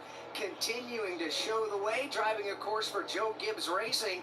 And Joe Gibbs Racing, which track, Jeff Striegel, do you think they've got the most wins as an organization? Well, I know they have 18 here at Richmond. I'm going to say Richmond. Ding, ding, ding. You are correct. You win 27 cents. Congratulations on that one. It's Truex up front. Josh Berry second and Joey Logano third. 163 laps are complete. Before we get you back to the action on the track, let's pause 10 seconds for station identification on the Motor Racing Network.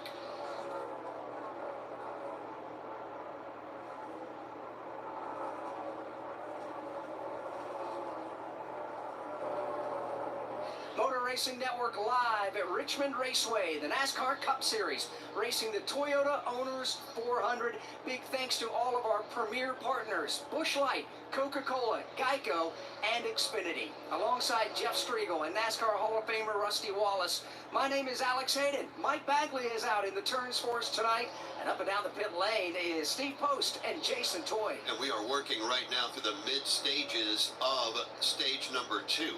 Right now we are 165 laps completed, and we have 65 remaining in the stage, 235 overall. If you're just joining us, what we're seeing right now, Alex, is the passing of Superman's cape.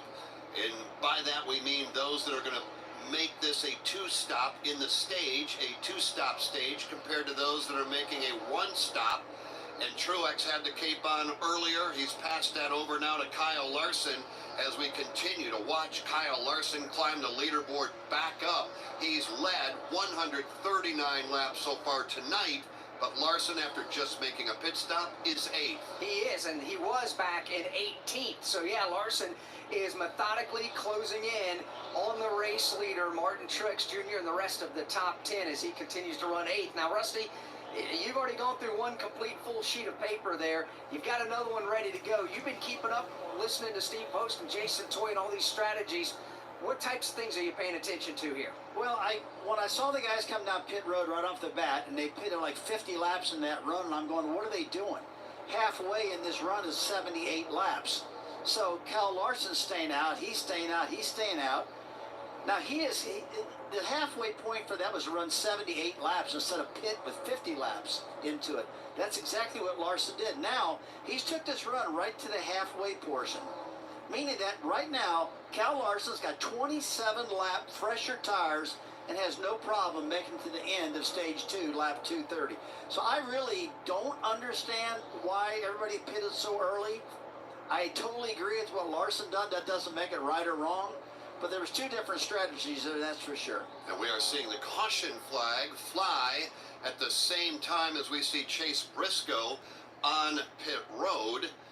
Don't know if that is the reason for the caution flag yet. He had come to pit road. Michael McDowell was on pit road as well. So both of those drivers were making routine stops here when the caution flag flew. There's no incident on the racetrack. Looks like this could very well be a debris caution here at Richmond Raceway. Nevertheless, it is our third caution flag flying here of the night. Well, we have a minute and it shuffled around. So let's take a minute now and give you a look at the leaderboard presented by Blue Green Vacations. And this look at the leaderboard will come your way on lap number 70. And under caution, Blue Green Vacations, the official vacation ownership provider of NASCAR, invites you to believe in the power of vacation. With Blue Green, you can create a lifetime of memories in our collection of unique, locally inspired resorts and enjoy exclusive access to VIP NASCAR experiences.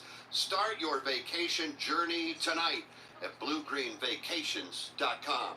Right now, as we continue to work under the caution flag, Rusty, this is a fortuitous caution for a lot of different drivers, namely those who didn't have the opportunity to come in with the different cycle going on. Martin Truex Jr., as we look at the full field rundown, is the race leader. Josh Berry is second. Joey Logano is third. Christopher Bell is fourth. And Chris Buescher is fifth. Kyle Larson is up to sixth. Brad Keselowski seventh. Chase Elliott is eighth. Denny Hamlin is 9th, and Ty Gibbs is 10th. 11th, William Byron under the caution. Noah Gragson 12th. Ross Chastain 13th. Tyler Reddick 14th. Bubba Wallace 15th. Kyle Busch is 16th. Now that's big because the rest of these drivers are one lap down in 17th. Eric Jones, Ryan Blaney, Ryan Preece, and Austin Cindric complete the top 20. That's a top 20 look presented by Blue Green Vacations. Pit road is open. Some of the drivers, not all, coming to pit road. Jason Toy. Martin Truex Jr. got the call from James Smallwood, crew chief, to come down. 4 tires, Sunoco fuel. They're going to take a tear off the windshield. Has not had to make adjustments on this race car all night long. Been very happy with the way it fires off. Also, Brad Keselowski is in. Ty Gibbs also went on the stand on pit road. Steve Post. These are the lead lap cars in on pit road. Josh Berry is in. They've not had any adjustments on that car. Very happy with it. 4 tires, Sunoco Racing Fuel. Here's Kyle Larson in the very first pit box. Joey Logano wins the battle off from pit road. Josh Berry out second. Christopher Bell goes out third. Chris Buescher fourth. And it looks like Kyle Larson's going to be fifth off. Getting in hot pursuit. So pit stops here, lap number 112. And these are the drivers that are on the lead lap. And there are a ton of cars that are going to be pinned a lap down with 58 laps to go here in the stage. They've got a question right now. Do you come to pit road? Do you stay out, take a wave around? We'll see what their answer is going to be shortly. What should we do with the broke propeller? What should we do with the broke propeller? Don't look at me, I wasn't driving. Thank you, you're not helping. I don't even know why you bought this boat. You told me that you loved this boat. That was before you wrecked the boat. Well, now you've made it awkward. Accidents don't just happen in sea shanties, so Progressive Boat Insurance has you covered. Take as little as 4 minutes to see what you can save at Progressive.com. Progressive Casualty Insurance Company and affiliates. Coverage subject to policy terms and not available for all boats or in all situations. Calling all nonprofit organizations, the NASCAR Foundation has great news. The NASCAR Day Give-a-thon is back for 2024. What's that, you ask? It's a national campaign to help nonprofit organizations raise funds to support their local missions. By signing up for the Give-a-thon, you gain access to a national marketing campaign to build visibility and donations for your nonprofit at no cost to you. And as a bonus, special incentives and prizes will be announced along the way to help you maximize your efforts. Visit NASCARDayGiveathon.org to sign up today. From Richmond Raceway, this is the Motor Racing Network, the voice of NASCAR. Hi, I'm Ryan Blaney, a third-generation race car driver, and we dedicate a lot of our time to going as fast as possible. My grandpa Lou is the reason why my dad and I started racing, and I'm really proud to follow on his tracks. But when my grandpa was diagnosed with Alzheimer's, it was a very unexpected bump in the road for us. I've learned a lot on this journey with my grandpa Lou, and the memories of my grandpa will always be with me. It's important to notice if older family members are acting differently, experiencing problems with their memory, or having trouble with routine tasks. Talking about Alzheimer's can be really tough, but if you notice something, have a conversation with your loved one. Encourage them to see a doctor or offer to go with them. Early detection of Alzheimer's can give your family time to explore support services, make a plan for the future, and access available treatments. The Alzheimer's Association provides care, support, and research to help you take control of the situation with your family and manage the disease together. If you or your family are noticing changes, it could be Alzheimer's. Talk about seeing a doctor together. Visit alz.org/time to talk. A message from the Alzheimer's Association and the Ad Council.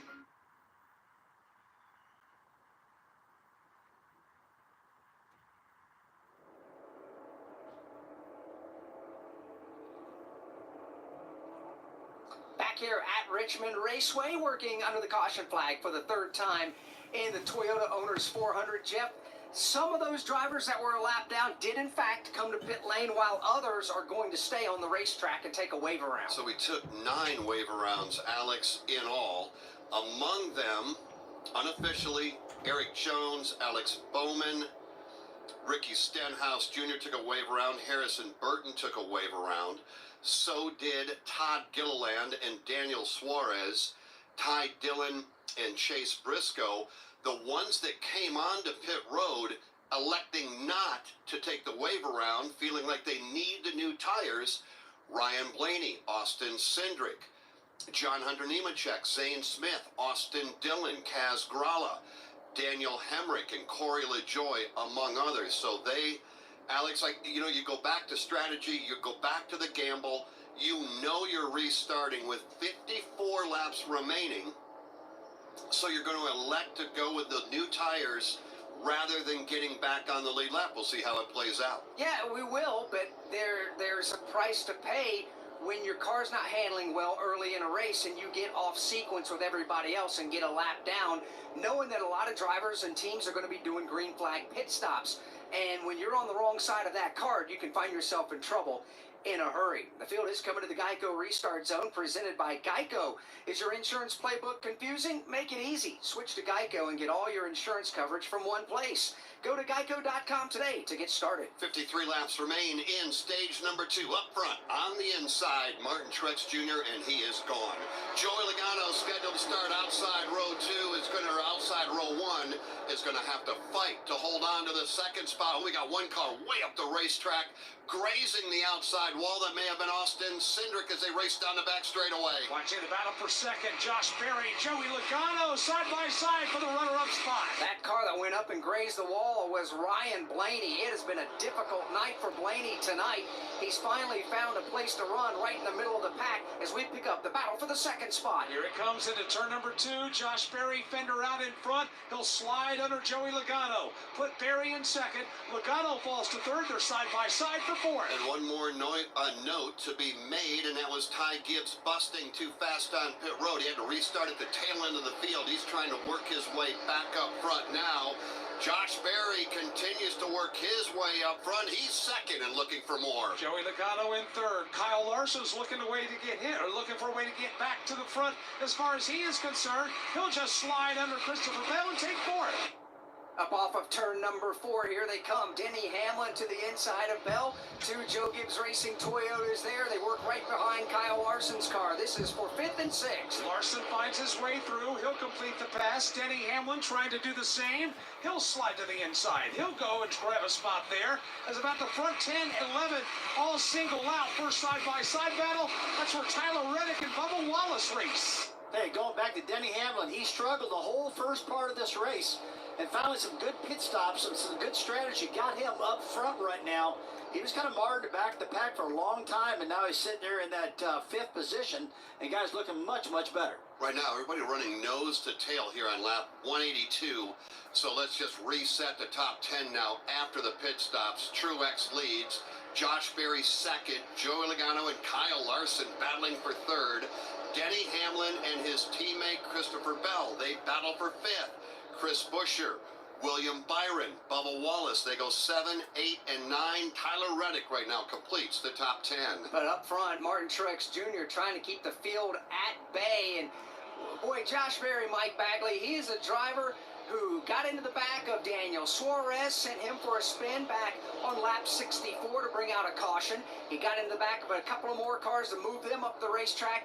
Now he finds himself riding in the 2nd spot. A very aggressive night so far for Josh Berry, and it's paying off in a season that started with a lot of frustration and a lot of challenge. Talked to his crew chief earlier in the garage today. They thought they had a good car. They had good strategy mapped out.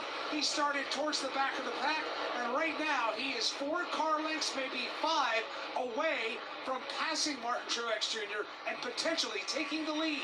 It was 1 year ago when Josh Berry subbed for then injured Chase Elliott in the Napa 9 car, and Josh Berry had a very good run that night. He did lead 10 laps. He ultimately finished in 2nd, runner-up, right where he is running right now to race leader Martin Truex Jr. And for Martin, you documented much earlier, out front and no surprise. Truex right now over Josh Berry. It really is not. This is a driver, it took a long time in his Cup Series career to win a short track race. Once he figured it out, he has been a staple at the front of the field at just about every short track. Rusty Wallace, you're a short track ace. You're still a short track ace. What is it like when you get that comfort level at a short track? Oh, well, I tell you, a lot of people don't really know what it feels like to be so successful on a short track. And Mark Martin, the late Dick Trickle, I can go on with a lot of different short track drivers. Even Darrell Waltrip did this, Davey Allison. They all cut their teeth back in those short tracks in Midwest or Southeast or wherever. And once you start understanding short track racing, it makes a lot of sense when you get to the Cup level that you run good there. I mean, I look at Josh Berry right now. Here's a young guy that's been really, really good on the short tracks of America. It makes total sense to me that he's running so well here tonight. He knows what he wants out of his car. He knows what groove he needs to run in. He knows what kind of forward bite he needs up off the corner to make a pass. He knows all those things. So not a surprise to me, but it's fun being a short track racer. I'll tell you that, because that's where we all started. And Josh Berry looking very good in 2nd. Martin Truex Jr. looking good out front. A 3-time winner here, and he won 3 out of the last 9 races. Mike Bagley, he is out front and looking flawless. And he is in the zone right now. Josh Berry was keeping pace with him, but now Martin Truex Jr. is doing Martin Truex Jr.-like things, like tiptoeing away from the field. His lead a couple of laps ago was maybe 5 car lengths. He has doubled that plus a couple of car lengths right now. He has indeed. It is a smooth drive right now at the front of the field. Pretty good race further back for position. Chris Buescher and William Byron are getting after things off turn 2. William Byron going at it there. He's trying to come to life as we reach the middle stages of this race. He's going after for some drivers right now as they continue to work their way around this racetrack and try to work themselves to the front. So that is position number 7 that Mike was talking about. Buescher and Byron right in front of them. A couple of Toyotas going at it. Denny Hamlin and Christopher Bell. Denny has finally climbed into the top 5. He runs 5th. His teammate Christopher Bell goes 6th. So again, it's Truex, Berry, Logano, Larson, and Hamlin top 5. Christopher Bell, Chris Buescher, William Byron, Bubba Wallace, and Tyler Reddick. You've got 23-11 cars right now Alex running in position 9 and 10. They're having a fantastic evening here at Richmond Raceway with both cars inside the top 10 as they run. You can't say the same thing about some of these other race teams. And when you still look at it, Rusty, I know you pointed out Ryan Blaney earlier in the race. He's continuing to have problems. We're not used to seeing Ryan Blaney, our series champion, running back in the 31st spot on a lap-by-lap basis. Yeah, me neither, especially when his teammate, Joey Logano's up there in the 3rd position now, and that car's looking really, really good. You got to believe they're going back and forth right now. The teams are looking at the notes going, what is wrong? What are we so much different than Joey is to make our car so far off the pace right now? So they'll continue to work on it. They got about halfway the race. We're about halfway through this race. About another 6 laps will be halfway, and then they go back to work and try to get this thing figured out and see what's wrong with that number 12 car. And 36 laps to go in the stage. 206, you're right, Rusty. Remains in the race, lap 195 now. Truex, Berry, Logano, Larson, Hamlin, top 5. The NASCAR Powerball playoff is back and ready to make a new millionaire in Victory Lane. Last year, it happened to Stephanie. This year, it could be you winning $1 million at NASCAR Championship Weekend. Head to Powerball.com for the list of participating lotteries and join the race for $1 million. Powerball, the official lottery game of NASCAR and home to the NASCAR Powerball Playoff. The year was 1993. The NASCAR Cup Series season kicked off with the Dale and Dale show at the Daytona 500. Dale Jarrett's got the lead. He goes to the inside. Earnhardt's not going to get him. Dale Jarrett is going to win the Daytona 500 by STP. Earnhardt second. The 1993 NASCAR Cup Series season. All the highs and lows. Relive them all on MRN's exclusive podcast, The 1993 Season. Available on podcast platforms and MRN.com. No change in the top 5, but that battle for 5th continues to be a good one. Truex out front on lap 198. Josh Berry goes 2nd, Joey Logano and Kyle Larson enter top 4. Then Denny Hamlin battling for 5th with his teammate, Christopher Bell. From Richmond Raceway, this is the Motor Racing Network, the voice of NASCAR. You crave power, but your ride is holding you back. Feeling the burn of mediocrity instead of the thrill of domination. E3's cutting-edge tech, the same spark that fuels NASCAR champions, also delivers maximum fuel efficiency, so you spend less time at the pump and more time at the track. This is championship performance. This is E3 Spark Plugs. Don't just dream of speed. Make it your reality. Power, speed, endurance. E3. What are you running? Hey, this is Mike Bagley. Join me along with the cast and crew of the Motor Racing Network every Tuesday night for NASCAR Live. Here, exclusive interviews. Waking up, coming back to Victory Lane, doing media spot. That's kind of when it really sunk in that, hey, we accomplished something great. The best moments from each of NASCAR's premier series. Chastain did a video game move, drove it and never lifted. As well as break down the upcoming race weekend and more. It's NASCAR Live every Tuesday night at 7 Eastern.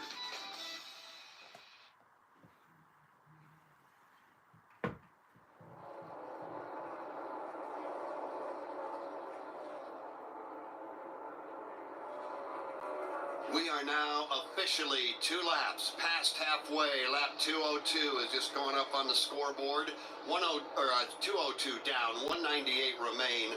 It continues to be Martin Truex Jr. Here's the margin of difference between Truex over Berry. It's at 1.4 seconds. Then Joey Logano, then Kyle Larson, then Denny Hamlin. Christopher Bell continues to stalk him, riding 6th. Chris Buescher 7th. William Byron 8th. Bubba Wallace and Tyler Reddick go 9-10. Yeah, they do, but those drivers are having good nights. There are some drivers maybe not having such good nights going on tonight. Why don't we find out what some of these stories are as we've reached the halfway point in the Toyota Owners 400, starting with Steve Post. Yeah, Bubba Wallace having a really solid run here tonight. Still not quite 100% happy with the handle on that race car, but still, they're running inside the top 10. Bubba Wallace had such a great start to the season. A 5th place run in the Daytona 500, 5th when they went to Atlanta, and then the wheels fell off the program. A 36th place run out in Las Vegas, and it didn't get much better. They got back from the race in Phoenix on the West Coast, and Bubba decided to call a team powwow and to get things sorted out. And what a move of leadership by a young racer. He called everyone in. He recommitted himself to this team, and he made sure that everybody on this team was committed to it. Y'all know in this sport, what happens is when one thing goes bad, then two things go bad, then three things go bad, and it festers, and one person starts talking and another one does. Bubba did not want that to happen with his team. He really, really likes this group of guys, and they've responded. They didn't get the result in Bristol. Of course, that was a wild race, and didn't get really what they were looking for in Coda, but a lot of that was built to this part of the season. They knew this is a good racetrack for Toyota. Martinsville will be a good racetrack. Texas will be a good racetrack. Talladega will be a good racetrack. And Bubba wanted to make sure that everybody was on the same page, locked and loaded. And I would say with this performance tonight, that team powwow about 2 weeks ago has really worked out. This team is hitting on all 8 cylinders here tonight in Richmond and trying to climb their way back toward the front of the field. That's a good story here tonight. Jason Toya, reigning champ Ryan Blaney. Boy, this has not been a good night for Blaney. Yeah, he's trying to find 8 plus 4 cylinders out there to try to get that car a little bit faster. He had a great qualifying effort, started off 12th, but fell back to the field quickly. Most recently on the last restart, he has got pumped out of the groove and up towards the wall, lost several positions there, and just has not been able to recover. He has been battling a tight condition all night long, and the wet tires and even the transition over to the Figure Racing Eagle slick tires too. It hasn't gotten much better. They've been making adjustments each time around. Right now, he's outside the top 30. He's looking to try to get something turned around a little bit better here. Hoping as the run goes on, it's going to get better, but unfortunately, it's not doing that. They definitely need to make their way back down the pit road at the end of this second stage. Knocking it out of the park, as always, Steve Post and Jason Toy. Mike Bagley is watching it all from outside turn number 3. My name is Jeff Striegel. Alongside is Alex Hayden and NASCAR Hall of Famer Rusty Wallace. 2:10 down, 190 to go, 20 to go in stage number 2. Truex just literally out for a Sunday evening drive. The advantage, though, is stable at 1.3 seconds over Josh Berry. Joey Logano is third, then Kyle Larson and Denny Hamlin. That's your top 5. Let's visit now with Mike Bagley, who has been watching it all. Mike, what are you seeing that maybe we have been missing over the last few minutes? We've got it pretty much nailed down because it's all about Martin Truex Jr. right now and the smooth nature of his driving. But when Jason was giving the update on Ryan Blaney, I got looking at the race cars coming by me. Everybody is doing a good job of managing their brakes at night here at Richmond, especially when a driver is hard on the brakes. The rotors start to glow cherry red, candy apple red. Everybody's brake calipers are not doing that. There's only one that is, and that's Ryan Blaney. He is awfully hard on the brakes coming into 3, and he is the only driver that has the right front brake lit up at this portion of the race. So, Rusty Wallace, when you use the brakes that hard, yeah, you got to use them on a short track, but is that excessive in your opinion? Yeah, when you got them lit up that much, that's excessive. That means the car's not handling right. It's probably, you know, a lot of times if the car's loose getting at the corner, you're going to try to slow it down to keep that rear end underneath of you, and that's what causes the brakes to get hot. Now, if you drive the car in the corner too deep and start sliding the front end, and you're all over the brakes, so slow it down, that can cause them to get red also. But one thing I've been noticing, this is a fairly short run right now. We only have 58 laps since when the car's last pitted to get to end of stage 2. Plus, I think right now, Mike Bagley, you're going to have to tell me this one, but I got a feeling the track's cooling down quite a bit too, and I think that's probably helping with the brakes staying a little bit cooler. Rusty, it is getting tremendously cooler out here. Obviously, can't speak for track temperature, but ambient temperature, I would say that temperature's down maybe about 10, maybe even 15 degrees. Steady wind, and it is a very, very chilly night. When we started off, it was obviously damp, almost kind of muggy out, but the temperature has definitely dropped here in about the last half hour. Chilly night, but Martin Truex Jr. is red hot right now, leading on lap 216. He is just marching his way through the field. We are down now to 19 cars on the lead lap. Those that are a lap down as we close in on the end of the stage, now 13 laps away. Daniel Suarez most recently just went a lap down. Ty Dillon, Todd Gilliland, who had such a great start to this event, a lap down back in 22nd. Ricky Stenhouse Jr. and Austin Cindric, John Hunter Nemechek and Zane Smith, and this is in order. Zane Smith 26th. Ryan Blaney 27th, one lap down. Austin Dillon 28th. Carson Hocevar 29th, and Harrison Burton, Daniel Hemrick, Michael McDowell, Ryan Priest, Kaz Gralla, and Corey LaJoie. Those drivers are all one lap down to a race leader. Yeah, and they've got to come to pit road with everybody else. There's no way they're going to be able to stay out there when the caution comes out. If not before, definitely in another 11 laps. Now, Mike Bagley, things beginning to pick up between Joe Gibbs Racing teammates for the number 5 spot. Denny Hamlin has it. Christopher Bell wants it. They exit turn number 2. Here they come to the back straightaway. Denny Hamlin and C. Bell just trying to give each other a hard time right now as far as racing for position. Bell is in a full court press trying to get by that Denny Hamlin car. And hasn't he been, Mike, lap after lap after lap? Denny has held on to position number 5, and Christopher Bell has just been right there in his tire tracks. C. Bell has really been throwing everything he's got at Denny Hamlin, and Denny's done a great job of managing his line, and right now managing that line in traffic as he tries to flash to the outside of Todd Gilliland. Gilliland holding the bottom side of the racetrack. He's going to force Hamlin to go outside. Denny will do just that for the moment. Gilliland will stay right there on his left rear quarter panel. Now they shift to the high side of the racetrack. Again, they're trying to get by the Gilliland car, which Denny does in turn 2. But C. Bell does not have that luxury.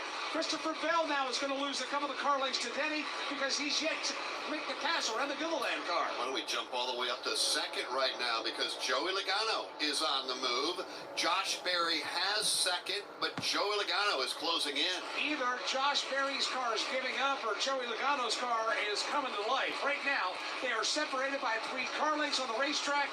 Both of them now will make the pass around Justin Haley. Because they're all in some lap traffic. Martin Truex Jr., the race leader, has Corey LaJoie and Harrison Burton now behind him, but in front of that ongoing battle for the 2nd spot. Watching this Berry-Logano battle for the 2nd position, well behind the race leader. It comes to the back straightaway, free of lap traffic, and now the 2 are separated by 4 car lengths. 6 laps to go in the stage. Let's go for a ride around this racetrack with Martin Truex Jr. He crosses the start-finish line right up against a safer barrier, arcs that car to the bottom of the racetrack in turn number 1. Lets him breathe in the middle of the corner, and MTJ's done a great job of wrapping the yellow line at the bottom. Off the end of the back straightaway, he'll come wide up against the wall, dive it down to the bottom, and just pin that car right on that yellow line. So very smooth for Martin Truex Jr. as he continues to show the way. Now 5 laps to go here in this stage. Jeff Truex, not only the race leader, he's the oldest guy in the field at 43 years old, and he's showing those young bucks what's going on. Yeah, he does that well here, doesn't he, Alex? He's now led 1,400 plus laps. 1,400 plus laps here at Richmond, and that is more than any other track for that seasoned veteran champion of the NASCAR Cup Series. Truex right now out front on lap 226. We're getting down to the end of the stage. There are some drivers looking forward to that, Alex, because they want tires, and they're going to get a chance to get them very shortly. Yeah, they are, as we're going to be down to 3 laps to go here in the stage as Truex flashes by the start-finish line. He's about to put Alex Bowman a lap down, who was in the top 5 earlier in the race. Alex Bowman's been backing up over the course of this run, and he's trying everything he can to stay on the lead lap. He's going to give Truex a run for his money. Side by side, they race back to the corner. This is to try to stay on the lead lap. Now, obviously, we get the caution flag at the end of the stage. Bowman would get it back, but right now he's going to fight to try to stay on the lead lap. Alex Bowman to the outside, Truex to the inside. They still stay in that side-by-side formation. Truex gets the advantage. Oh, but Truex is going to slip from the bottom of turn 2. Bowman is hammered down on the outside, trying to stay out in front of the race leader. He does not want to be the first car a lap down to get a free pass. He wants to finish the stage on the lead lap, fighting tooth and nail. Final final lap, stage number 2 for the race leader, Martin Truex Jr. Bowman digging deep, trying to stay on the lead lap. Truex digging just as hard, trying to pin him a lap down, side by side. They mirror each other. Bowman not giving up here this time through. Green and white checkered flag is going to be waving at the start-finish line. This is stage win number 1 in 2024 for Martin Truex Jr. As he comes across the line, Truex scores the stage 2 win over Josh Berry, Joey Logano, Kyle Larson, and Denny Hamlin. That is your top 5 across the start-finish line, and now we see the caution flag come out. Truex, Berry, Logano, Larson, and Hamlin. 6th across the line, Christopher Bell. Chris Buescher was 7th. 8th goes to Bubba Wallace. 9th goes to William Byron. And 10th goes to Tyler Reddick. That look at the top 10 and who scored points in this stage is presented by Sunoco. From fueling your favorite NASCAR teams to filling up at the pump, Sunoco is trusted to help vehicles perform at their peak. Sunoco, performance is what we do. Will they find a home? Sponsored by Geico. Susan has always wanted to live in a chateau. I like a certain je ne sais quoi. While Jake is more into the Cape Cod style home. It's a classic look. Compromise is tough, but these two won't have to compromise when they bundle home and car insurance with Geico. It's easy, and they could save even more. In the end, Susan and Jake found a Cape Cod style home where they will only speak French. Bonjour, je t'aime, merci beaucoup, and cordon bleu. You'll get better with time. Bundling without compromise at Geico.com. Looking for weekly motorsports podcasts to stay up to date on what's happening on and off the track? The Motor Racing Network is the place. Hear from NASCAR crew chiefs on MRN Crew Call. All the happenings from regional touring series and local tracks on NASCAR Coast to Coast. Sprint Car Talk on Winged Nation. NASCAR history on MRN Classic Races. And hear from the drivers on NASCAR Live. MRN podcasts available on MRN.com, YouTube, or your favorite podcast platform.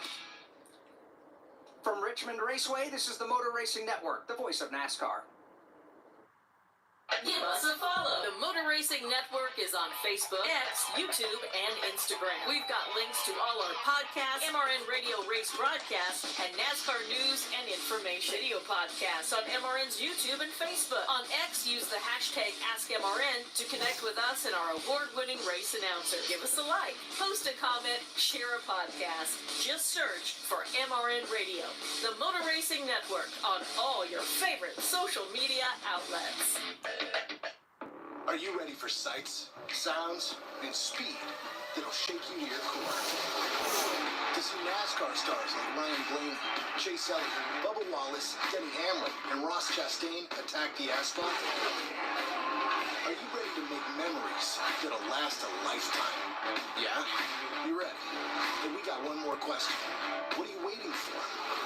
To experience the thrill of a NASCAR race in person, visit NASCAR.com/tickets.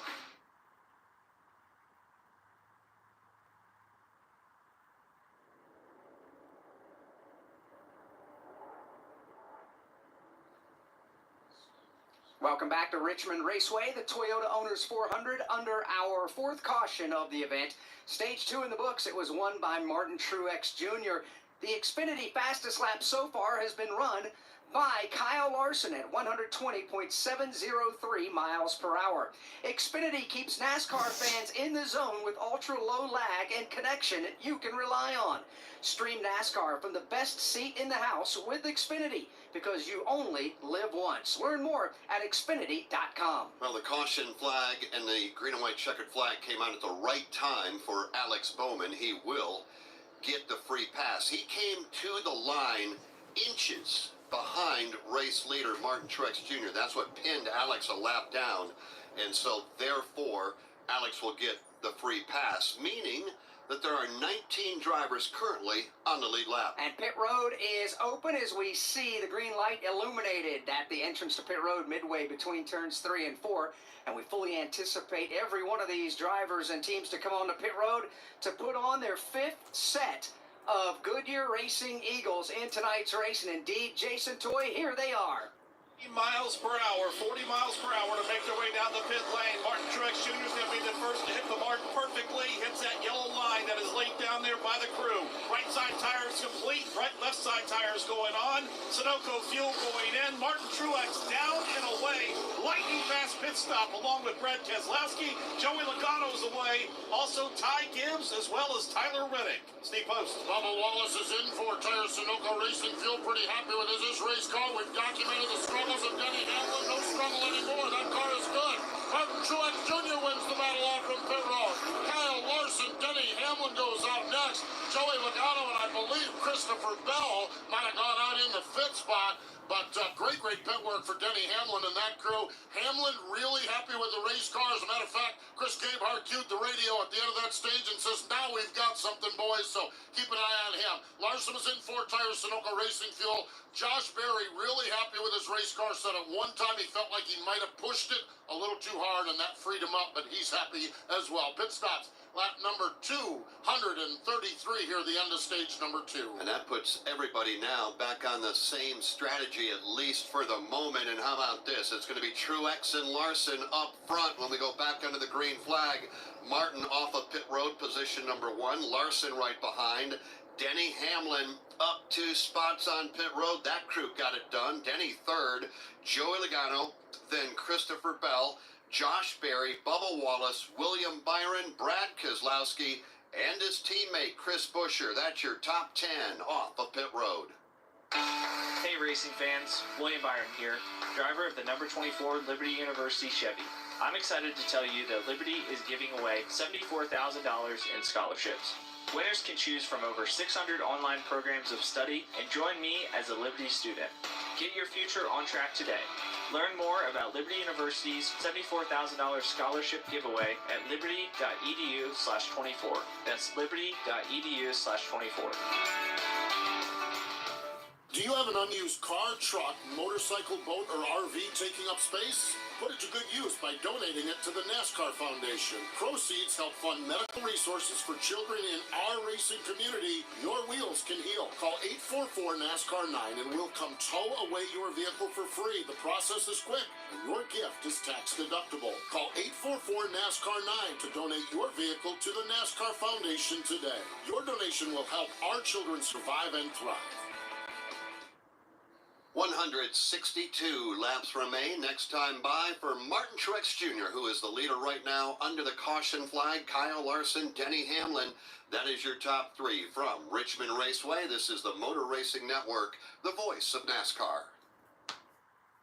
Hi, I'm Kyle Penn. You may know that Victory Junction provides fun, adaptive, and life-changing experiences for kids with all levels of abilities, serious illnesses, and chronic medical conditions. But did you know the camp is free for the children and families we serve? Your support helps every camper build a foundation to live their best life. Make your gift today at victoryjunction.org/donate and feel your heart race. For 3 decades, Racing Electronics has been the #1 choice for scanners, headsets, and all race day communications needs. Racing Electronics provides the ultimate fan experience for the ultimate NASCAR fan. Hear uncensored communication from every team in the race with a scanner from Racing Electronics, or tune into the MRN radio broadcast. To learn more, visit racingelectronics.com today. Be race ready, be RE equipped.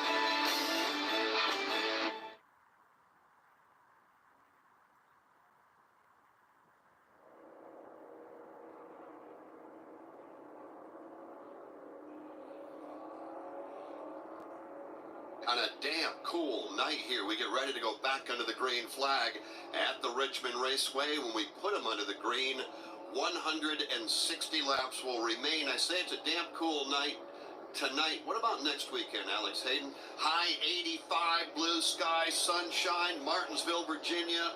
Spring is in the air. That means Martinsville Speedway. I can't wait. Yeah. President of the Martinsville Speedway is with us right now, Clay Campbell. We're going to talk to Clay about what we could expect next weekend. We'll do that here in just a few moments as we get set to go.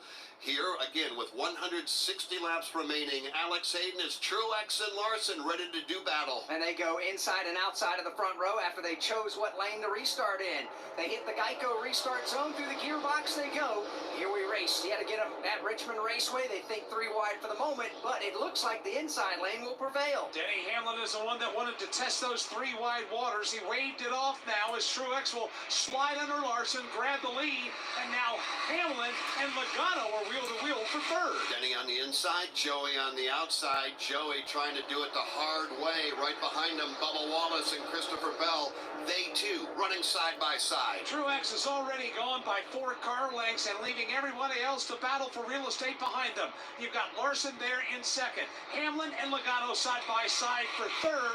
And then you got Bell and Wallace leading on each other for fifth. Yeah, that is close quarters racing there for the number 5 spot. Christopher Bell on the inside lane for the moment gets a fender in front of Bubba Wallace. Nearly hip checked him going into turn number 1. Forces Wallace wide at corner entry, and it'll be Bell sliding through, grabbing the position. While in front of them, Hamlin and Logano will not let this battle for third go. Lap after lap, Denny on the inside, Joey on the outside, Toyota against Ford, Camry versus Ford Mustang. Denny stays there, Joey Logano stays with him. Ford and Toyota battling for the number 3 position. The Ford of Logano, the Toyota of Hamlin, and Denny slips just a tad coming off the corner. That'll give Logano the advantage off the end of the backstretch. I'll tell you what, guys, that last restart we just had with Kyle Larson on the outside of Mark Truex hitting into turn 1, I really thought that he was going to be able to get around him, but he just could not do it. It's like those air pressures are kind of low. They had to wait for those pressures to come up a little bit. Kyle Larson did, but right now they're all back up to speed, and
that we had, and they're here to see a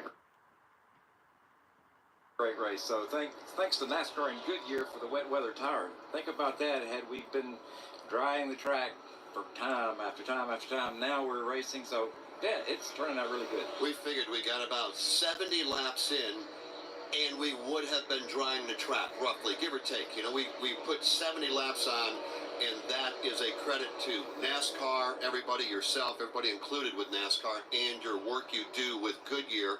And we fast forward now to a week from now. What have you got planned? What's going to be special about Martinsville Speedway in the spring? Well, it's going to be a great weekend. Think about it, 2 great weekends of NASCAR racing in the Commonwealth of Virginia. So we move to Martinsville next week. Friday night, the Long John Silver's 200 for the Craftsman Truck Series. Always a really, really good show. Then we move into Saturday with the Dude Wipes 250 for the Xfinity Series. And then obviously Sunday, the Cookout 400 for the Cup Series. So 3 great. For anyone wondering what that little awkward pause was, my laptop died, but we got it back up and running, so yeah. Martinsville Speedway folks, get there. There is not a bad seat in the house. I know that sometimes becomes cliche. But again, though, I mean, really, I mean, if you haven't subscribed, I don't know what else to tell you. I mean, you got to have common sense. I mean, really. Turns 1 and 2. Yeah, we're really excited about that. Either you subscribe or you somehow keep finding my channel. It's whatever. So, you know, that's a long time to stand. You guys stand the whole time, but that's your job. Our fans expect to sit down. So we do have chairs up there now on the sky deck. I think that's really going to go over well with the fans. So there's really not a better view in all of racing than up there on the sky deck, down in between turns 1 and 2. You see the whole race. If you miss something, your eyes are closed. Clay, I want to go back to what we just witnessed tonight, which I thought was pretty historical. Starting a race on a track that was wet with rain tires on a short track. I mean, for a promoter like you've been your whole life up there in Martinsville, you got to really be loving this idea that, I mean, I've been with you guys a ton where we've sat through rain and trying to drive that track. To know, as a racetrack operator, you can have your fans sit there in the grandstands, and if the track's wet, they can start with rain tires and put on one whale of a race. Now, this is 2 times in a row. We saw this in North Wilkesboro last year, and now we saw it again here tonight.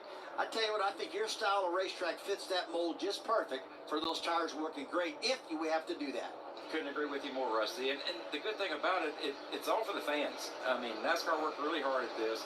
Goodyear worked hard to make a tire that worked, and we've seen it a couple of times. But think about this.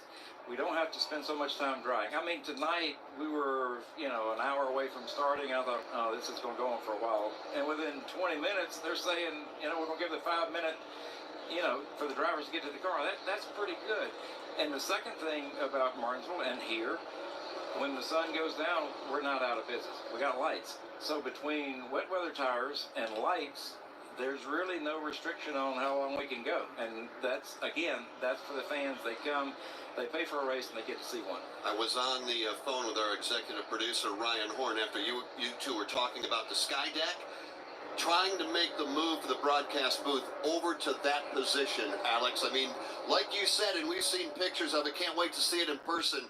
That is absolutely the place to be to watch the race, and that will be Martinsville next weekend. Can't wait. I know there's a handful of tickets. They are going fast as things are looking good. It's spring in Martinsville. People want to be there, but tickets available, and how can folks get some? Absolutely, Alex. Give us a call at 877-RACE-TIX, RACETIX, or go online at martinsvillespeedway.com. All right, we appreciate you, Clay. Thank you for everything you do in the sport. We'll see you next week. Thanks, Jeff. Thanks, guys. Clay Campbell, President, Martinsville Speedway. We will be there with NASCAR next week. A big triple header there. The Trucks, Xfinity Series, and the NASCAR Cup Series. Martin Truex Jr. continues to lead. There's been no change. Truex, Larson, Logano, Hamlin, and his teammate Christopher Bell. That is your top 5. eBay Motors is here for the ride. Go ahead, feel your engine. Admire that perfectly installed exhaust. Your vehicle's moving along this freeway like it was made from fresh installs and a whole lot of love. With eBay Motors, you get over 122 million parts to keep it running. And with eBay Guaranteed Fit, they'll be the perfect fit every time. Plus, at these prices, well, we're burning rubber, not cash. Keep your ride or die alive at ebaymotors.com. Eligible items only. Exclusions apply. She is the track to tough potato. The lady in black. She's got a thing for tradition, a hankering for history, and she sure likes a good challenge. Well, when throwback weekend comes to town, she'll get exactly what she wants and play extra hard to get. These guys are going to have their hands. Shall we dance? The official throwback weekend of NASCAR, May 10th through the 12th. Get your tickets now at darlingtonraceway.com. Advantage for Martin over Kyle for the lead. Just 5 car lengths. Truex over Larson. Then it's 15 back to Joey Logano. That's where the good racing is. Logano, Hamlin, and Christopher Bell. As a matter of fact, Bell's trying to take 4th away from Denny right now. We'll get you back to the track when we come back from Richmond Raceway. This is the Motor Racing Network, the voice of NASCAR. Calling all nonprofit organizations. The NASCAR Day Giveathon is back for 2024. What's that, you ask? It's a national campaign to help nonprofit organizations raise funds to support their local missions. By signing up for the Giveathon, you gain access to a national marketing campaign to build visibility and donations for your nonprofit at no cost to you. And as a bonus, special incentives and prizes will be announced along the way to help you maximize your efforts. Visit NASCARDayGiveathon.org to sign up today. Keep up with all of the action during the 2024 NASCAR season with NASCAR Today. William Byron has won the Daytona 500. Every weekday throughout the season, we'll bring you the latest news and insights. At that point, I already had in my mind, okay, we can really win this. As we count down the days to championship weekend in Phoenix. It's surreal still. I can't believe I'm in this position. I'm Chase Elliott. Listen to NASCAR Today every weekday right here on the Motor Racing Network.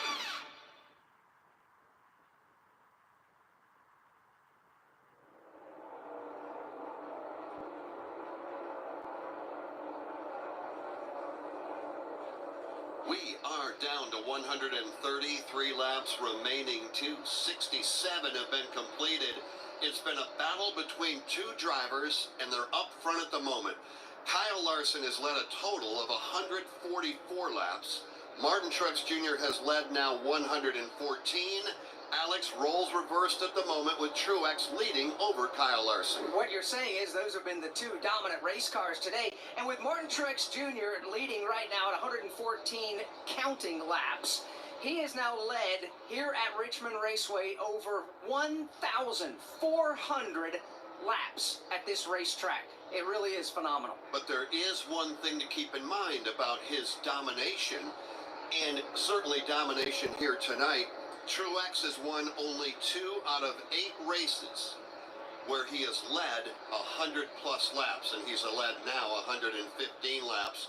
Let's get an observation from Mike Bagley, who has been watching it all. Truex now beginning to pull away from Kyle.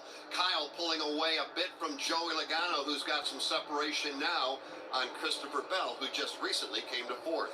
Been pretty impressive watching Martin Truex Jr. and Kyle Larson do their thing at the front of this field tonight, because when either one of them has taken control of the race, they've not gotten crazy with it. They've not gotten, 18, 20 seconds out in front, except for when cycling through green flag pit stops, obviously. But they've been able to manage the race, manage the tires, manage the gap, and they've done it very smoothly. Others have been a little more aggressive in the way they've been getting around cars, like Christopher Bell. He's finally gotten around Denny Hamlin, using up a lot of his car, maybe putting that car in an aggressive and a precarious position. But not Truex, not Larson. Smooth as a knife through butter for those two drivers all night long, and their lines have not wavered hardly at all. No, and how about the guy running third? And that's Joey Logano, who has just had a disastrous start to the 2024 season. And it's disastrous because this is Joey Logano, the guy we're used to talking about, running at the front of the field and leading laps and winning races and contending for championships. I think the start of this season, if anything, they're going to look at this as a character check for what they've had to go through. Yeah, definitely. And they continue to try to get better and better here. And talk to Paul Wolf a little bit this afternoon. And they just try, the biggest thing is stay the course. And the old adage, you control what you can control. And that's what they've done here this afternoon and this evening. As we roll on more and more into the nighttime, temps will cool down. The car's been pretty stable for Joey here as they start to formulate what they're going to do on that final stop. But listen to the communication between Joey and Coleman Presley. His spotter, a lot of it right now is just maintaining, saving the tires of what they got. They know that Christopher Bell is making up ground on them, but they don't want to burn the tires down right now, especially if they want to kind of extend this out a little more before they have to make that final stop. But they've been very happy with the way that race car has been handling all evening long. In the 6 races leading up to tonight, Joey has more 30th or worst place finishes than he does top 10s. He's only got 1 top 10 finish, Mike Bagley. That came at Las Vegas. Right now he is running 3rd, but he's got his hands full now. Earlier in the week, Joey said that this was the worst start to a NASCAR Cup Series season in his entire career, and the team was starting to get frustrated, starting to get kind of not petrified, but they were just disturbed. They've never been in this territory before. But whatever they've done tonight, it is paying dividends mightily. He's been a consistent presence in the top 10, now in the top 5. But the question is he going to be able to keep 3rd? Because once Christopher Bell has gotten by Denny Hamlin, Bell has arrived on the back bumper of Logano, while Joey continues to paddle hard to get to the back bumper of Larson. Last time Joey Logano won in the NASCAR Cup Series was in Atlanta in March of last year. Well, tonight, he's run more laps inside the top 5 in this race since that race. And he went on to win that race in Atlanta in March of last season. So Rusty Wallace, Joey Logano, Paul Wolf, Team Penske, getting things, at least here at Richmond, pointed in the right direction. Well, right now he's running perfect. And look at, remember, these teams, these big teams like Team Penske and Logano being a champ, man, there's a lot of ups and downs in the sport. I've been in that situation where I've won so many races, and then the next year everything falls apart for a little bit, and then you get your mojo back, and you get going again. It just happens. You just get in the ditch. Look, all I can tell you is about Logano. He's running great tonight. He's a champion. He's got a great team. and every team has ups and downs, and so I don't prejudge him by anything at all, by what might have happened early, you know, and he's back where he needs to be right now, where he normally is. And that is running third, although Christopher Bell is right there. We're down to 120 to go. When might we expect pit stops, and will there be strategy that will play out? The man that can answer that question for us is Steve Post. 120 to go. Postman, what do you think? There's a lot of activity out there, road, and a lot of talk about tell me about your race car as splitting it in thirds would be at lap 293, so we're about 13 laps from then, and I think we're going to see a fair number of drivers in to do that. If they decide to split it in half, it go to lap 320, about an 80-lap run, but there is a lot of activity. Chase Elliott's crew is on the wall down here, just waiting for the call. Josh Berry's crew. I think we're going to see pit stops here, at least for part of the field, in the next 8 to 10 laps. Looks like there's a bunch of crews suited up, ready to go. I think we're now in that game of chicken between the crew chiefs, Rusty. Which crew chief's going to have the guts to pull their driver off the track first? Yeah, what is the right decision, too? Because we saw earlier in the day, I mean, these guys getting ready to do it in thirds, and I was the one saying I don't know why they're doing that. That was just my opinion. I mean, and Postman's exactly right. I mean, they can cut it in thirds and pit here pretty soon, or else they can go to like 320, 317 I got written down here, and make it halfway and go that way. There's a couple ways to do this. Now, what made it work for those guys last time, the caution flag come out and saved a lot of them that were going to get themselves in trouble by pitting too early. But we'll see what happens. We continue to race under the green flag. Mike Bagley, second, third, and fourth, together on the backstretch. Here they come up the back straightaway. Christopher Bell has found his way to the outside of Joey Logano. He'll complete the pass, Bell, and now collide traffic in the form of Kaz Gralla right now in front of this battle. With Kyle Larson just now getting by the Kaz Gralla car. Larson is second. Christopher Bell and Logano think about 3 wide with Gralla's lap car. Oh, but he's got to bail out and think better of it because Gralla threw the block. That'll leave Bell and Logano side by side. Larson gets away, and now Gralla's going to slide over in front of Logano in 3. Hard racing, that is for sure. How about 3 wide? Kaz Gralla in the middle. Downstairs, Joey Logano. Top side, C. Bell. That battle continues. Position number 3 up for grabs. And it's side by side. Gralla now in their rearview mirror. Denny Hamlin will have to deal with him, but right now it's Bell and Logano. Side by side for third. Logano on the bottom of the racetrack. First driver to peel off the racetrack under green flag to come to pit road is Brad Keselowski. He was the first one to make the stop back in stage number 2. Left side tires on. No changes for Brad Keselowski. Very happy with the way the race car is running with Sunoco fuel. Steve Post. Chase Briscoe brings his car into the attention of the crew. It's going to be 4-tire Sunoco racing fuel. They started off so good in the wet track conditions, never really able to get the handle on the race car. Jason, I see William Byron in front of you.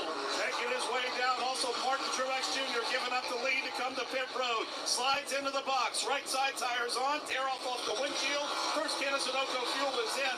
Chassis wrench not even being seen. Happy with the race car. He's going to stick with it. He's going to drop it, get down the way as he lets up a little bit for Ty Gibbs to make a pit stop. Steve Post. Here is Kyle Larson in the very first pit box. Going to be 4-tire Sunoco racing fuel. Minor air pressure adjustment. Denny Hamlin wraps up his pit service. Josh Berry in the Sunny D Ford. He is in for 4 tires and fuel. Bubba Wallace brings his car in. Alex Bowman. We are splitting this thing in thirds with all of these pit stops. 4 cars in front of you, Jason. Joey Logano just wrapped up his pit stop. He's very happy with the race car, continuing to try to work on that track position for them. 4 tires and Sunoco fuel. Green flag pit stops taking place right here, Jeff. Ross Chastain is in. Not everybody has come in yet. Who has not? Christopher Bell being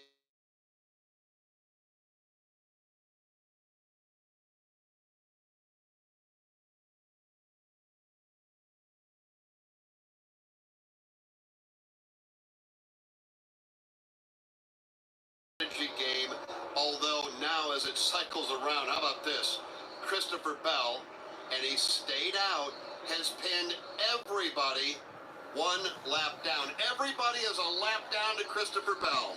When was the last time we saw that at a NASCAR Cup Series race? I don't know. Yeah. I'm not sure we've ever seen that before. Yeah, Christopher Bell by himself on the lead lap, but running much slower than everybody else. Bell trying to do just that, stretch this thing just a little bit more. Now you got to wonder, what is the thinking for that race team and crew chief Adam Stevens now that they've got themselves on their own lap and everybody else running much faster? Steve Post, what are they going to do here strategy-wise? Well, absolutely. They just brought out the pit sign. As a matter of fact, now they were sitting on the wall, but now the crew jumps up on the wall. Adam Stevens is getting ready to pull the trigger on a pit stop. It looks like Christopher Bell. I thought for a while it sounded on the radio like they were going to split in half, but I think their computer, their numbers, and reading the lap times of everybody else, they put Christopher Bell on the racetrack, and now the crew is just waiting for him to make his way to the entrance of pit road here in the next lap or two. Well, I think he tried last lap, Steve. The problem was he was outside, on the outside of the racetrack, and they were freight trading him on the inside. Hamlin and Larson and others, and now he is indeed off the pace. He'll come to pit road. It's 40. Again, guys, if you haven't already, make sure and subscribe. That way you don't miss out on these streams. There's proof, guys. I've been doing these every single weekend for the Cup races. That way, for anyone out there that doesn't have access to cable or anything, if you have Wi-Fi or at least some sort of connection, for internet, you're able to watch the races here on YouTube. So, yeah, but if you are new here, I would consider subscribing because I am kind of like one of the sources for this. So, yeah. Larson for second and third. As this cycles around, let's step away. By the way, continue with the support. Keep liking up the stream. That way it gets recommended. And again, just make sure and subscribe if you want to. I would recommend it.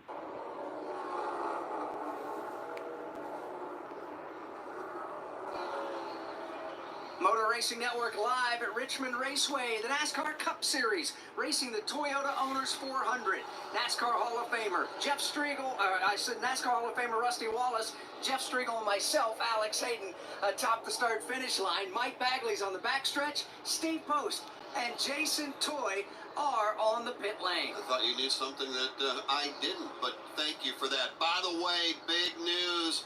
Busted too fast on pit road when he exited the pit stop. Christopher Bell.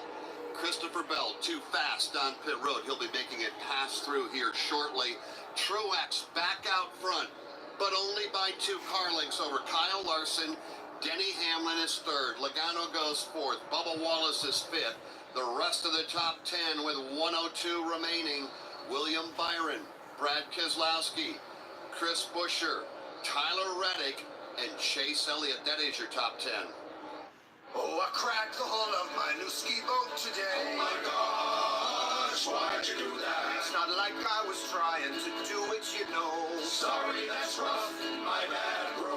Did anyone witness this epic fail? Yes, there's videos galore, and now I'm a meme. Accidents don't just happen in sea shanties, so Progressive Boat Insurance has you covered. Take as little as 4 minutes to see what you can save at Progressive.com. Progressive Casualty Insurance Company and affiliates, covered subject to policy terms and not available for all boats or in all situations. The 2004 NASCAR Cup Series championship was won in dramatic fashion. Well, they changed right side tires only. The entire wheel came off. But what happened throughout the year is what makes it one of NASCAR's biggest seasons. Hear all the stories on NASCAR Live Presents 2004 Chasing History. This week on Chasing History. And I told everybody who would listen, look, Carl Edwards is the guy that should be in this car. Get the latest episode of NASCAR Live Presents 2004 Chasing History at MRN.com or on your favorite podcast platform.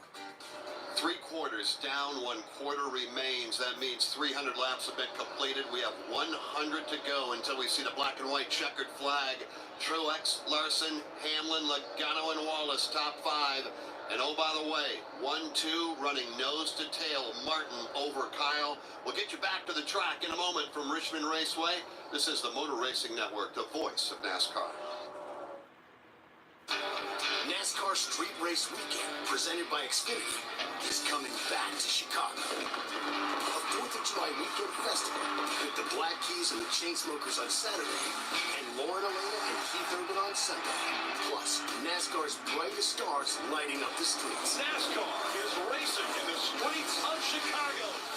The Chicago Street Race Weekend, July 6th and 7th. For tickets and experiences, visit NASCARchicago.com. NASCAR history. What I learned from Ken Squire, Barney Hall, and Ned Jarrett, I could never repay. Ken never told me what to say or what not to say. I learned very quickly that I was never going to be another Ken Squire. I don't think anybody could rise to that level. Motor Racing Network's NASCAR Live presents podcasts. 50 years of MRN. Jeff Gordon, A Colorful Career, the 1993 season, Junior's Journey, and more. Search for NASCAR Live on your favorite podcast platform.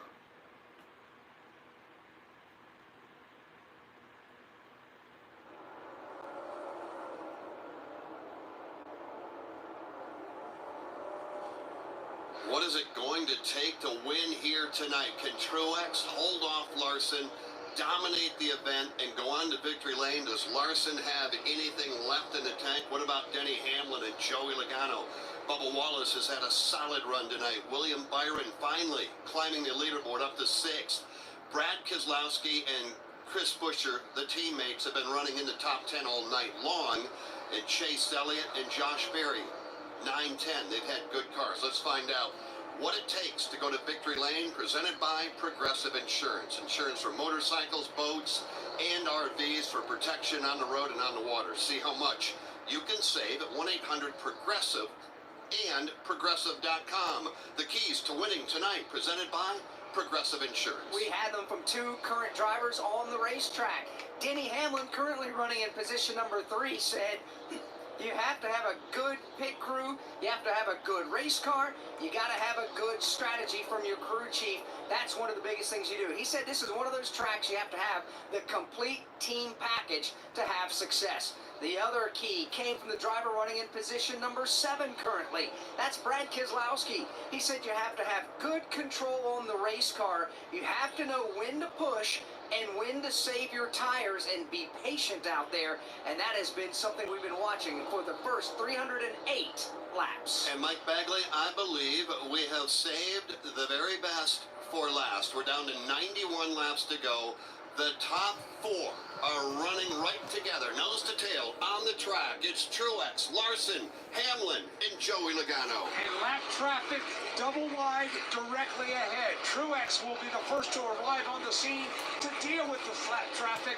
But the top 4 are basically nose to tail as all of them try to find their way through the traffic in front of them. Here they come up off of turn number 4. Daniel Suarez will be the first in front of Truex. Truex may have nudged Suarez just a bit. He'll drive on by and leave the opening wide open for Kyle Larson. And that allows Larson to catch up to Truex just a tad, at least a quarter entry.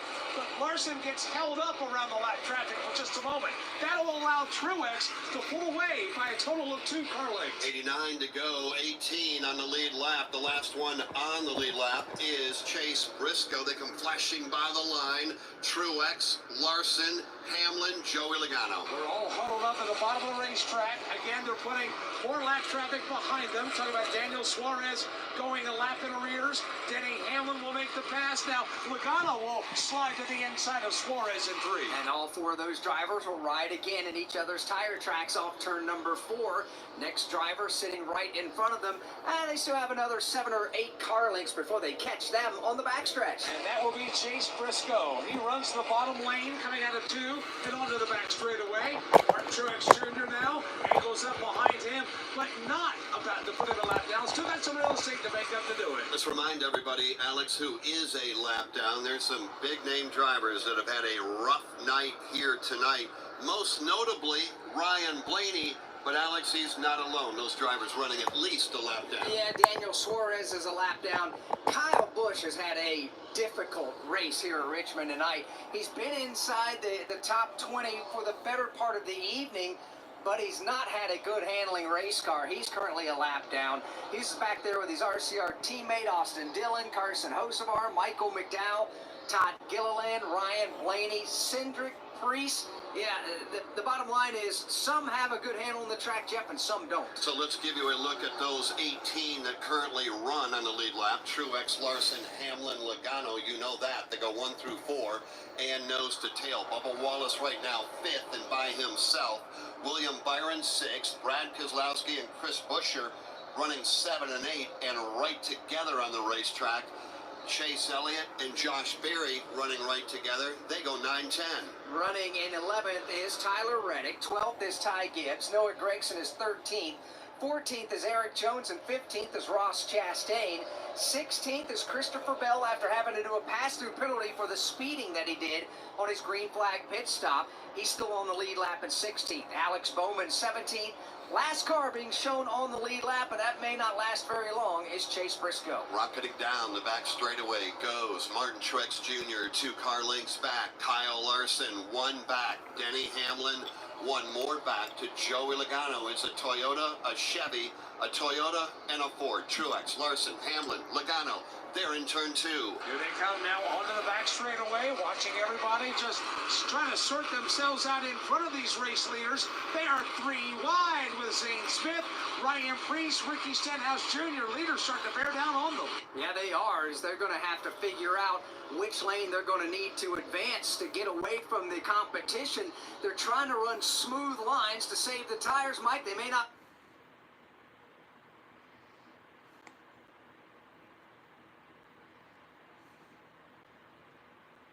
Locks up the brakes, just about slides up in front of these leaders. He'll regain control, but angle the car to pit road. That was a big moment right there. You're right, Mike. That happened right in front of Martin Truex Jr. as he was right on the bottom of the racetrack, and Zane locking that car down. Cars getting ready to go a lap down include other big names, Mike. Briscoe, Chase Briscoe, trying to stay on the tail end of the lead lap. Alex Bowman is back there. C. Bell is back there due to that speeding penalty.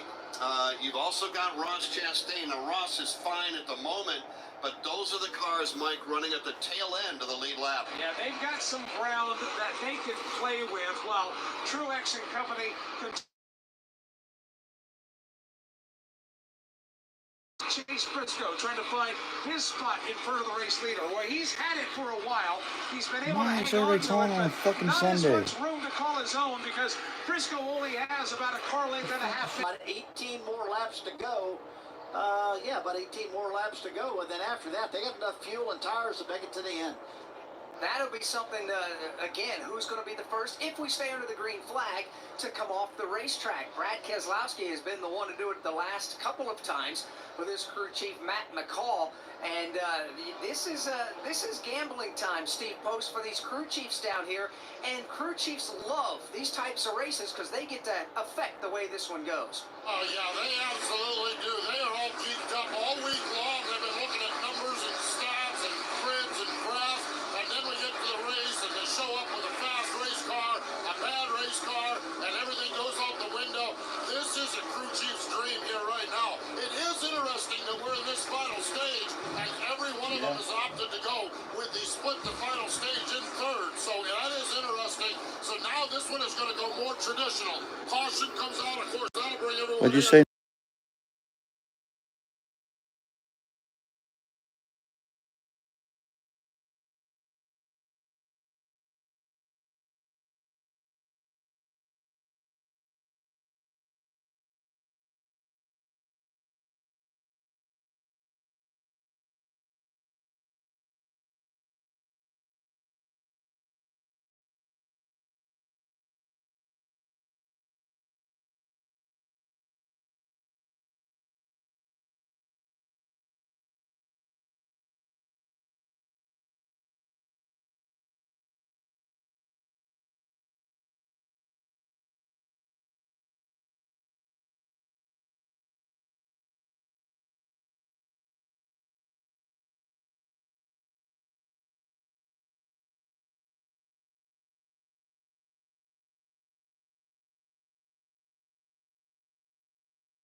To all the people that just left, y'all are unloyal as fuck. I hope y'all don't come back, and if y'all do, I'm fucking hiding every single one of y'all. We see And trust me, I can see the viewers too, so or three. don't think I can't. A money stop in Steve Post, it's for good reason. When you've been out front running, for example, like Martin Truex Jr. for 174 laps, you can't afford to make a mistake now.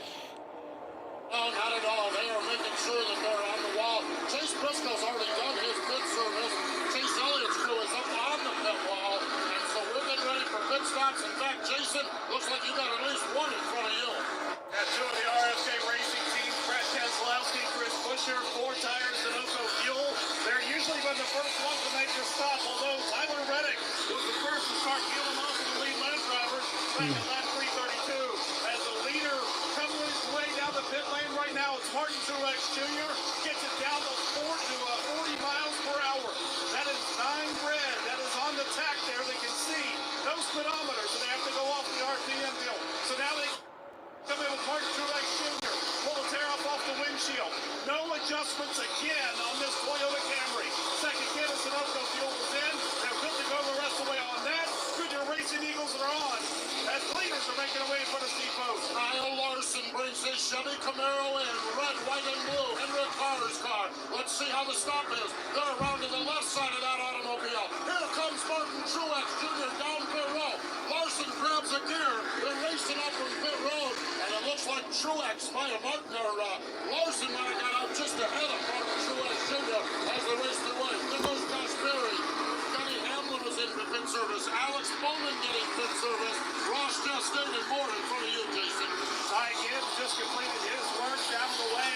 Little trouble getting out. One of the crewmen, the Jackman, fell down, bounced back up. He seems to be okay. But pit on this one, the pit road pretty much closed up here on the back end. Waiting for Joey Logano. We are indeed, as Denny Hamlin stays on the racetrack. Logano has made his pit stop already, by the way. He pitted with Larson and Truex. Denny Hamlin, Christopher Bell, they're the drivers. Oh, good race all the way down to the grass here in the front side. Truex dives to the bottom on Larson. Larson's trying to hang on to the spot. Truex is trying to force the issue. And it'll work for a moment out of 2.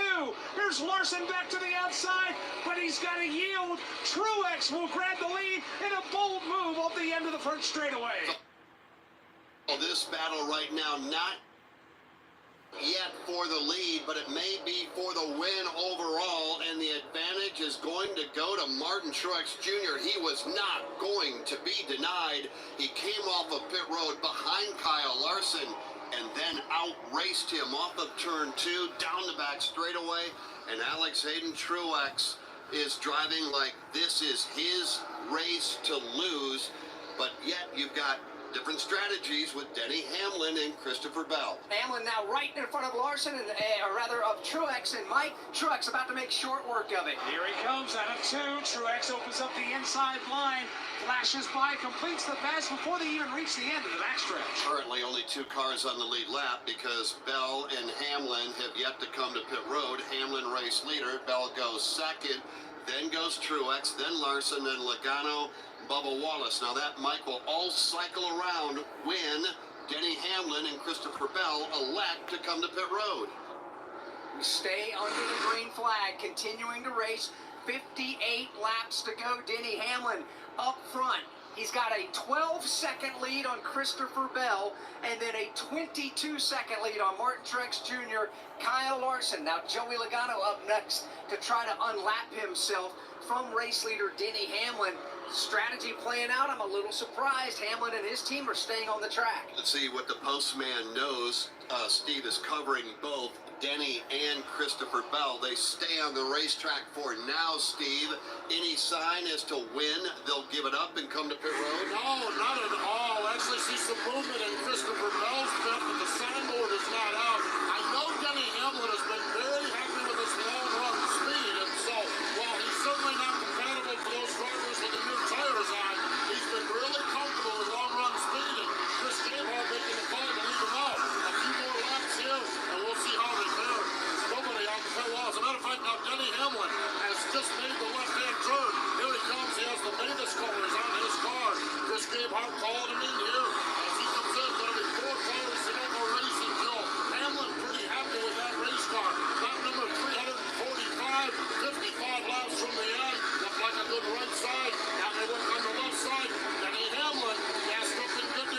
should be unless they have a caution. The final stop for the night for Denny Hamlin.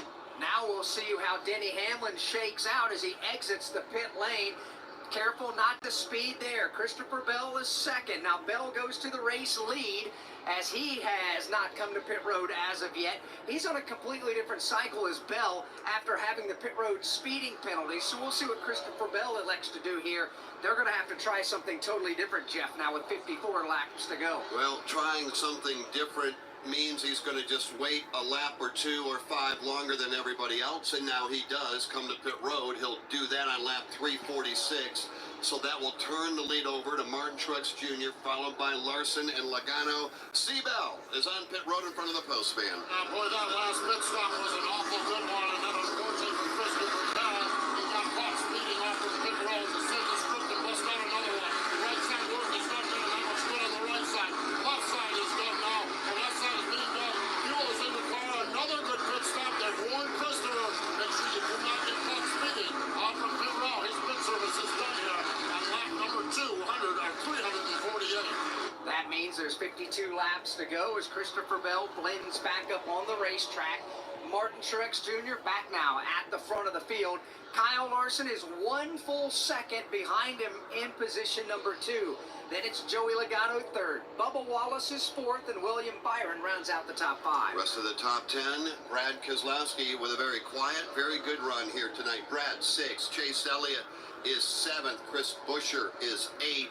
Denny Hamlin back to 9th, but he's the fastest car on the racetrack at the moment, 11 seconds behind his teammate who leads.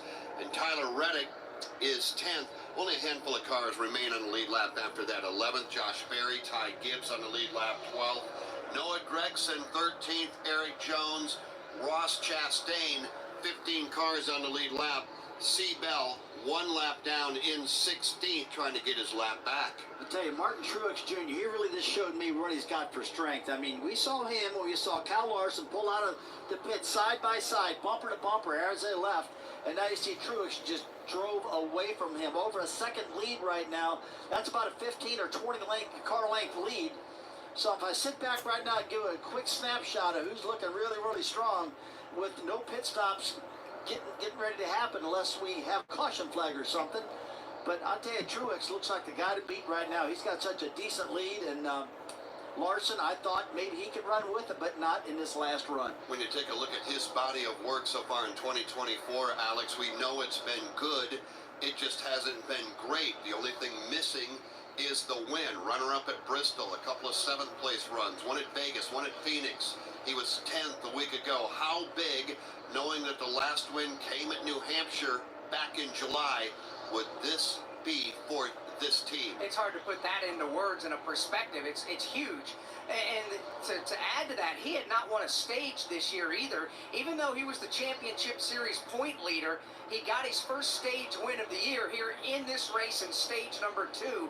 About the time they really turned things on just before the end of that stage, and they have been the car to beat. But to get the win here, should they get the win here, we're still 46 laps away from the checkered flag, and anything can happen. But Martin Truex Jr. is driving a great race right now. The team has given him the car that he needs, and he's beginning to drive away from the field with these 45 laps still to go. We got a battle for second shaping up.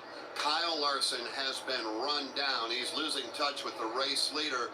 Joey Logano is right there. Joey Logano is trying to close in on the back bumper and make the pass. He's only about a car length, maybe a car length and a half behind. But in this stage of the race, the Kyle Larson car not as potent as it was early on. Well, but no, it's not. But I think it's a matter of the fact that Martin Truex Jr.'s car is that much better. Logano and Paul Wolfe have continued to massage on that race car to improve it.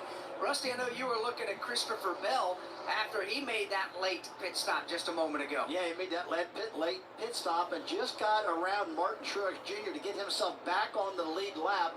So Christopher Bell, after getting busted for speeding actually in pit row, is now back on the lead lap. We're winding this one down, getting close to 40 to go. 43 actually right now at the moment. Truex, Larson, Logano, Bubba Wallace, Denny Hamlin, top 5. Hey, this is Mike Bagley. Join me along with the cast and crew of the Motor Racing Network every Tuesday night for NASCAR Live. Hear exclusive interviews. Waking up, coming back to Victory Lane, doing media spot. That's kind of when it really sunk in that, hey, we accomplished something great. The best moments from each of NASCAR's premier series. Chastain did a video game move, drove it, and never lifted. As well as break down the upcoming race weekend and more. It's NASCAR Live every Tuesday night at 7 Eastern. Looking for a weekly motorsports podcast to stay up to date on what's happening on and off the track? The Motor Racing Network is the place. Hear from NASCAR crew chiefs on MRN Crew Call. All the happenings from regional touring series and local tracks on NASCAR Coast to Coast. Sprint Car Talk on Winged Nation. NASCAR history on MRN Classic Races. And hear from the drivers on NASCAR Live. MRN podcasts available on MRN.com, YouTube, or your favorite podcast platform. 39 laps to go. Next time by for race leader Martin Truex Jr. Kyle Larson feeling the pressure. Joey Logano right there all over his rear bumper as we see lightning flashing off in the distance, although it is quite a ways away here from the racetrack. Stay with us. The final 38 laps on deck from Richmond Raceway. This is the Motor Racing Network, the voice of NASCAR. From the infield garages to the race shops, NASCAR Hot Pass is your all-access ticket to the latest news from the sport. Well, we got them down, now we put our foot on them. And that's the attitude you gotta have. I don't think it's a move that can have any success at Martinsville. I still don't know why it worked. Stay up to date with all of your favorite drivers all year long. Get to the Final Four is what every driver in NASCAR's goals are. NASCAR Hot Pass, weekday mornings from the Motor Racing Network. Looking for motorsports coverage you can't find anywhere else? Look no further than the Motor Racing Network's lineup of weekly podcasts. NASCAR news and interviews on NASCAR Live and NASCAR Live Wide Open. NASCAR Cup Series Insight on Crew Call. NASCAR Grassroots Racing News and Talk on NASCAR Coast to Coast. And Sprint Car Talk on Winged Nation. All these and more available on podcast platforms and MRN.com.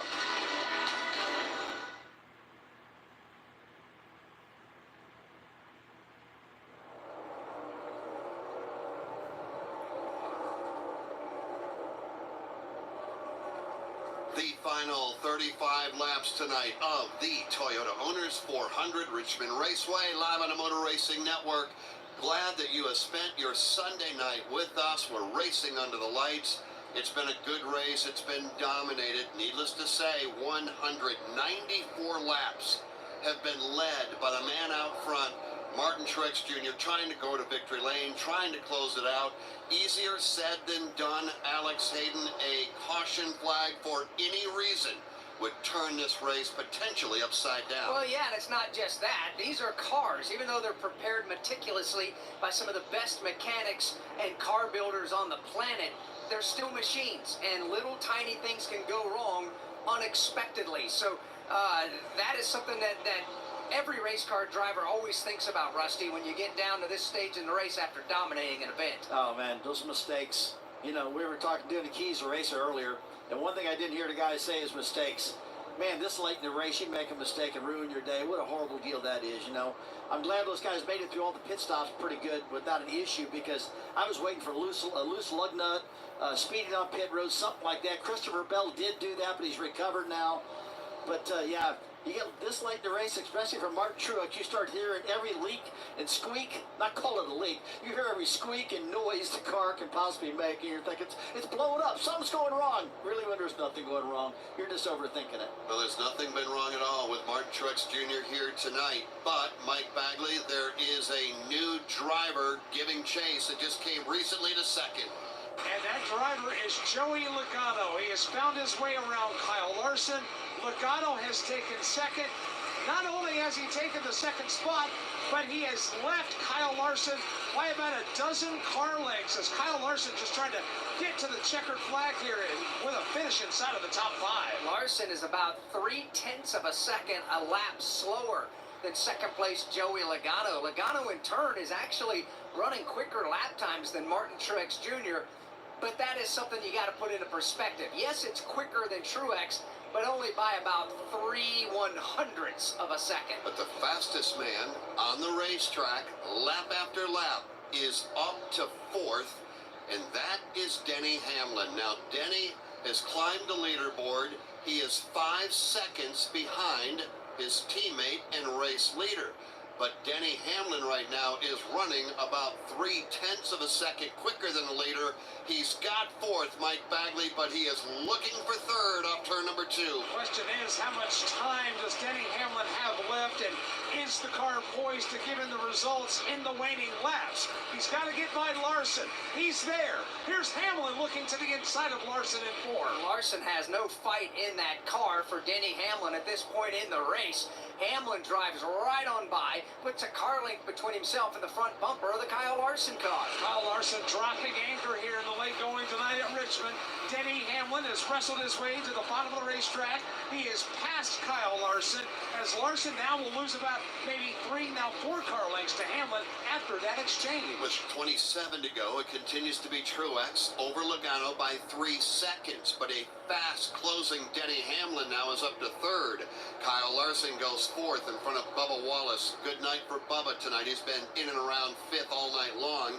William Byron, Brad Keselowski, Chase Elliott, Chris Buescher, Josh Berry. That is your top 10 with only 16 cars on the lead lap. With 25 laps to go in the Toyota Owners 400, and Truex still dominating this race. You're right about that. There's some names back there that have just been basically hanging on to the lead lap, essentially since the end of the first stage and on.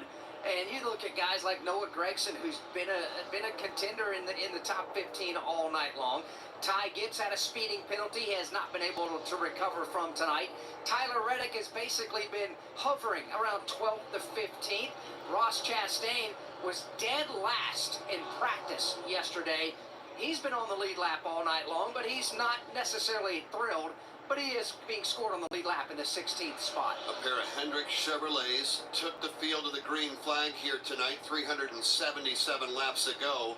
Joe Gibbs Racing would like to finish 1-2, Mike Bagley. In order to do that, Denny Hamlin will have to run down and pass Joey Logano, and he's getting closer. Yeah, he is definitely on the march and doing that right now. He trails Joey by about 6 car lengths. Both of those drivers for now running by themselves on the racetrack. Well, right now, Martin Truex Jr. is trying to get around Ross Chastain. Chastain does not want to go a lap down. He's really roughing up Truex. Truex just can't get around him. And with all that going on, it's letting Denny Hamlin run down Martin Truex. So Truex has got to do something quick and get around Chastain, or else he's going to get himself in trouble. Yeah, he is. It's not just Ross Chastain that he's got to deal with. He's got to deal with the whole pack of traffic, including Justin Haley, who's in that mix as they all funnel up into turn 2. Martin Truex Jr., a lot of lap traffic directly ahead of him, but Denny Hamlin has put the sails up in the wind, and he is rolling. He is shutting down the differential between himself and Logano. This will be the battle for second. They're now separated by a car length. And they are closing in on Truex. Martin right now marred in lap traffic. It was 2.3 seconds the difference, Truex over Logano last lap. Mike, they've cut it down by 0.3 of a second. Because Truex still can't get around Ross Chastain. He can't even get to the back bumper yet. Once he gets past Chastain, he's got 5 others to get around, while Logano and Hamlin have no lap traffic to deal with. You're right about that. Truex is trying to save his tires the most he can, but he's also going to have to get on the stick here. He's going to have to move around some of these lap cars. One eye through the windshield, one eye in the rearview mirror. You got to watch the front and the back. And right now, Martin Truex Jr. still cannot get by Chastain and company, and that car is starting to fade. The Truex car is starting to slip and slide a bit on corner exit. I just said that to Alex Hayden, Mike Bagley, that I don't think it's because he doesn't want to get by Ross. I'm not sure he can get by Ross. Joey Logano and Denny Hamlin slowly beginning to reel in the leader. Truex just started to run to the inside of Chastain off of 2. He slipped, backs away, regroups. Now we'll try again on the straightaway. Rusty Wallace, how challenging is this for Martin Truex Jr., knowing that the second and third place cars are closing in? Oh, man, this has got to be so frustrating to be leading all day long and looking so good. He's just got to get around Chastain and get in front of him. Now it looks like he's got it coming out of extra anyway. Going into turn 3, I don't know if it's going to work or not, but at least he got ahead of Chastain just then. Well, only by a little bit. Rusty Wallace, the NASCAR Hall of Famer, giving you a thought there on Martin Truex Jr. The advantage was almost 3 full seconds. They've cut it in half so far, Mike. Truex has gotten around Ross Chastain. Now he goes to work on more lap traffic. Here's Truex. He'll bypass Daniel Hemrick. Casgrala now directly ahead. He is. The laps getting fewer. We're down to 16 laps to go now. Truex in the middle of all that pack of lap traffic. Took him a while to get by 3 of those cars. Now second place Logano, third place Hamlin are going to have to do the same. Yeah, now Truex has gotten through the lap traffic, but Alex brings up a great point. This is the same traffic that the Logano and Hamlin cars will have to bypass, and they've not even gotten on the scene to deal with them yet. Do they make it simple? Do they make it hard? The first one Logano will get to will be his teammate in Austin Cindric. Austin's going to move up the racetrack, and here comes Joey. Here comes Joey. He'll look to the inside at a 2, but Joey has not gotten to Austin Cindric yet. Now, lap traffic double wide ahead. Cindric took the outside of Hemrick with Logano and Hamlin pressing the issue. Hamlin looks again to the inside of Logano. Instead, for the moment, he's just going to ride the tire tracks of Joey Logano. They go to the inside of the lap traffic. Logano dives it deep into the corner, just trying to get by that lap traffic. Meanwhile, Truex is right in the middle of lap traffic in front of them. The separation between Truex and Logano, it's about a dozen car lengths with 2 lap cars in between. Well, it's time to burn them to the ground now. Use up everything you have. Whatever you've got left, lay it on the table right now. Down to 13 laps to go. Truex, Logano, Denny Hamlin, top 3. Truex still working the bottom of the racetrack out of 2. Logano, Hamlin doing the same thing. Lap traffic now settles down. Truex has got another one in front of him. That would be the Austin Dillon car. Austin Dillon's not had the best of nights tonight. He understands the scenario. He'll look in the mirror, see the race leader begin to rapidly close in with 12 laps to go. Dillon still holding his line at the bottom. Truex doing the same. Chastain, after being passed by Truex and losing a lap, is still in connection and in contact with the leader. But here comes Logano, pouring on the coals, trying to get the lead from Truex. A dozen laps ago, Joey Logano and Denny Hamlin were plus 3 seconds behind the race leader. They've cut it to 7/10. What does that mean? We'll stop using seconds because Joey Logano now is only 6 car lengths behind Martin Truex Jr. Perhaps Joey Logano has saved a little in the tank for right now. Coming to 10 to go, and they are separated by 7 car lengths. Third place Denny Hamlin has had about enough of Casgrala. He just ramrodded the back bumper of that car, shoved him out of the way to get by. He's got some ground to make up to Logano. Meanwhile, up front, you got Truex getting tangled up with Austin Dillon for just a moment. That allows Logano to close in even more. Chastain, Dillon side by side between Truex and Logano. How quickly can Logano get by Dillon and then Ross Chastain? This could determine the outcome of this race. Joey Logano to the bottom of Austin Dillon. They'll pick him off, and now it's next up, Ross Chastain. Here they come at it 2. Now the separation between the top 2, 7 car lengths. And the lap car of Ross Chastain between the both of them. There'll be 8 laps to go in tonight's race. Martin Truex Jr. the leader. Logano has cleared Chastain. Next on the hit list for Joey Logano is the race leader. He's got 7 car lengths to make up. Time is running out, and Logano is driving his car way deep into turn number 1. Both cars, bottom of the racetrack. 6 car lengths the separation. More lap traffic is directly ahead of the leader, Truex. And that's Ricky Stenhouse Jr. He will go up the racetrack. No issue for Truex. He will blow by him. Joey Logano now will need to get by Ricky. For the moment, nobody around Martin Truex Jr. Right now, Joey Logano is trying to wedge his way under Ricky Stenhouse Jr. He'll make short work of the Stenhouse car.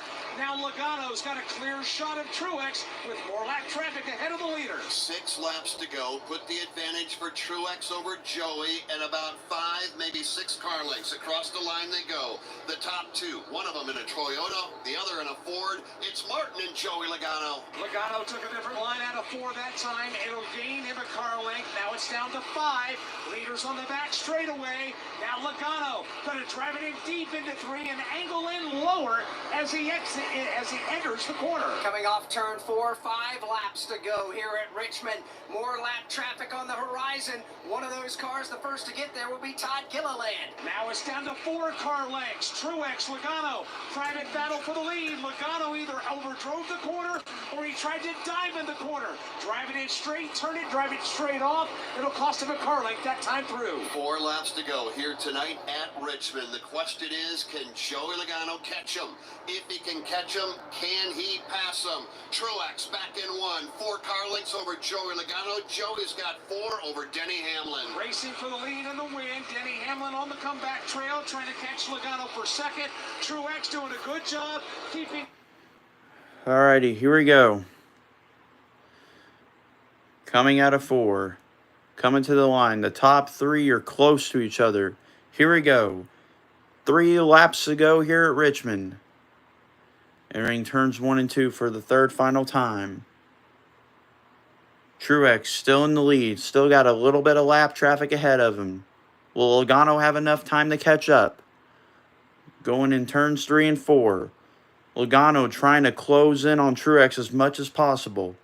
Coming out of 4. Coming to the line. 2 laps to go here at Richmond. Entering turns 1 and 2. Truex still in the lead. There's a caution. We got a caution. Oh, shit. It ain't over yet. It is not over. Oh, we're going to overtime. Overtime, baby. Heartbreak for Martin Truex Jr. It was Kyle Larson coming off turn 4. He got the car sideways. There's my caution that I wanted. Woo-hoo-hoo. Larson finally able to grab a gear and drive away. All we saw was smoke at the I love chaos. I love this chaos. Racing side by side with Bubba Wallace. We go Look who got him. Bubba. Hell yeah. to the left corner of Kyle Larson, and that is The black guy has wrecked the Asian racist. The racist Asian has been wrecked by the black guy. watched it on. Hell yeah. Fuck you, racist. I'm joking. Bubba dumped Kyle Larson here on the front side right by the start-finish line, and that's about as much as you can say about it. Larson did get a little bit loose up off of turn number 4, and Bubba pulled up on the back bumper and just ran into the back bumper and turned him. Boy, this is tough sledding now. Steve Post, do they dare come to pit road as we go to overtime? I don't think they're gonna. I don't think that they're gonna go to pit road, especially the leaders. But I feel like some of the guys, like here, maybe in, I'd say like maybe 5th, 6th or something. Maybe they might go to pit road. I feel like anyone below like 5 is gonna go to pit road. Anything below 4 or 5 is going to probably go to pit road. If Truex, dude, if the leaders go to pit road, no, dude, that might be a little, I don't know. You know what? If they want to pit, they can. But honestly, that might be a risk. I don't know, but they're willing to take it. Here we go. They're all coming in. And come to pit road and potentially throw away a dominating performance? The answer is yes. Truex is on pit road. Jason Toya's there. They definitely called this one the money stop. Right side tires going on for Martin Truex Jr. Was not happy with the handling of the race car in traffic. He was very tight. Took him a long time to get around some lap. Cars in front of him. A little slow on the left rear. It's a drag race off the pit lane here on this end between him and Joey Logano. Steve Post. Oh, side by side for the pit road finish. Truex is going to get it, though, I think. Barely, though, by a nose. Well, actually, hold up. Larson might be... Oh, Hamlin! Hamlin became clutch. Wow. Oh, this is scary. Ooh. Ooh. How about the Denny Hamlin crew? They're fist pumping, they're high-fiving, they're jumping up and down here. Denny Hamlin's crew wins the battle. I don't know why they're high-fiving. This is a short track race. Do they not realize that they can get fucking hit into the wall? This is short track, guys. Remember, this isn't no quarter mile. This isn't like your... It's not like any other track, okay? This is a short track. Oh, what a stop they just ripped off. And if you want to see people pump their fist high five, all you had to do is look into the 11 pit because they knew they had ripped off a stop that put their driver out front, but not first. They got him off the pit road first. Ross Chastain did not pit. So Chastain electing to gamble here. He was a lap down, so he's going to come to pit road, I believe, here very soon. All right, so we'll keep an eye on that. As a matter of fact, there he is coming to pit road. Good eye. Alex Hayden. Chastain will give up. You knew he had to. He'd be a sitting duck out there. It's Denny Hamlin at the front of the field. Truex, Logano, Larson, William Byron, all because of a bump and run. Bubba Wallace in to Kyle Larson, and that has changed the complexion of 400-plus laps. It absolutely did. Now we're going to get ourselves an old-fashioned Richmond shootout here. By the Oh, way, man. on new tires, and Oh, this is man. the first race this year that's going into overtime in the NASCAR Cup Series. And, oh, boy, grab your seat now and just sit on it for the moment, because these fans here at Richmond are going to stand up once we go back under the green flag. You know, we talk about Clay Campbell. We talk about Martinsville Speedway. If there's a ticket left when we get there, I'll be disappointed. They just Oh my God, dude, I'm anxious. I am so anxious. And it does not disappoint. The half-mile paperclip to Martinsville Speedway. Let's get it out to Mike Bagley as we see a ton of cars taking a wave around. More than likely, they will not be a factor in this one, Mike, because the cars up front, well, they're locked and loaded. Oh, gosh. Brand new Goodyear Racing Eagles on board. Who's going to be the smart one? I know these two fuckers are going to go to the bottom. I know it. I know it. Has, I believe, led the first laps all night long under these conditions. Truex, Logano, Larson, William Byron's in the fray. Haven't talked about him a lot tonight. Chase Elliott is right in the mix of all this. This has the makings of being a dandy. Buckle up, everybody. She's going to get rough before it gets smooth. I can't wait for this green flag to fly here in a few minutes. Green flag, white flag, checkered flag. Overtime in NASCAR, if they take the white flag, if the leader takes the white flag, then we keep racing to the checkered unless there's a caution. If the caution comes out after the leader takes the white, the field is frozen. Whoever's up front wins the race. However, we take the green flag and a caution comes out before the race leader gets to the white flag. We'll line them up and do it all over again. So stand by. As a matter of fact, everybody here at Richmond. All right, guys. This is where my commentary comes into play here for every reaction video. All right, here we go. Pace car is coming in. Overtime here at Richmond. Oh, man. Here we go. Coming to the line. Overtime. Green flag in the air. Hamlin with the good run. Truex side by side with him. What will they do in 1 and 2? Hamlin gets a good run. Oh! Him and Truex slide into the wall. Now here comes Logano. What will he do? He goes up high. Now he goes low. Hamlin, though, still in the lead. Here we go. 1 lap to go here at Richmond. Entering turns 1 and 2 for the final time. Logano now in second. What will he do? Coming out of 2. Coming down the backstretch. 1 final time. Hamlin, can he get his second win of the season? Coming out of 4. Wow. Denny Hamlin is going to win here at Richmond. Wow.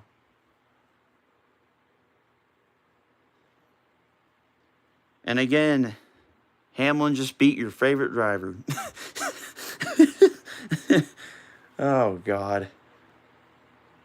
Well, I tell you what, I had to win it. I mean, it's literally their own sponsored race. Oh, shit. Oh, no. Oh, Truex is pissed. Okay. Okay, damn. All right, well, I'm going to get off here, guys. So, yeah, see ya. Because YouTube is now all of a sudden deciding to try striking my stream down. So, yeah, see you guys. Bye.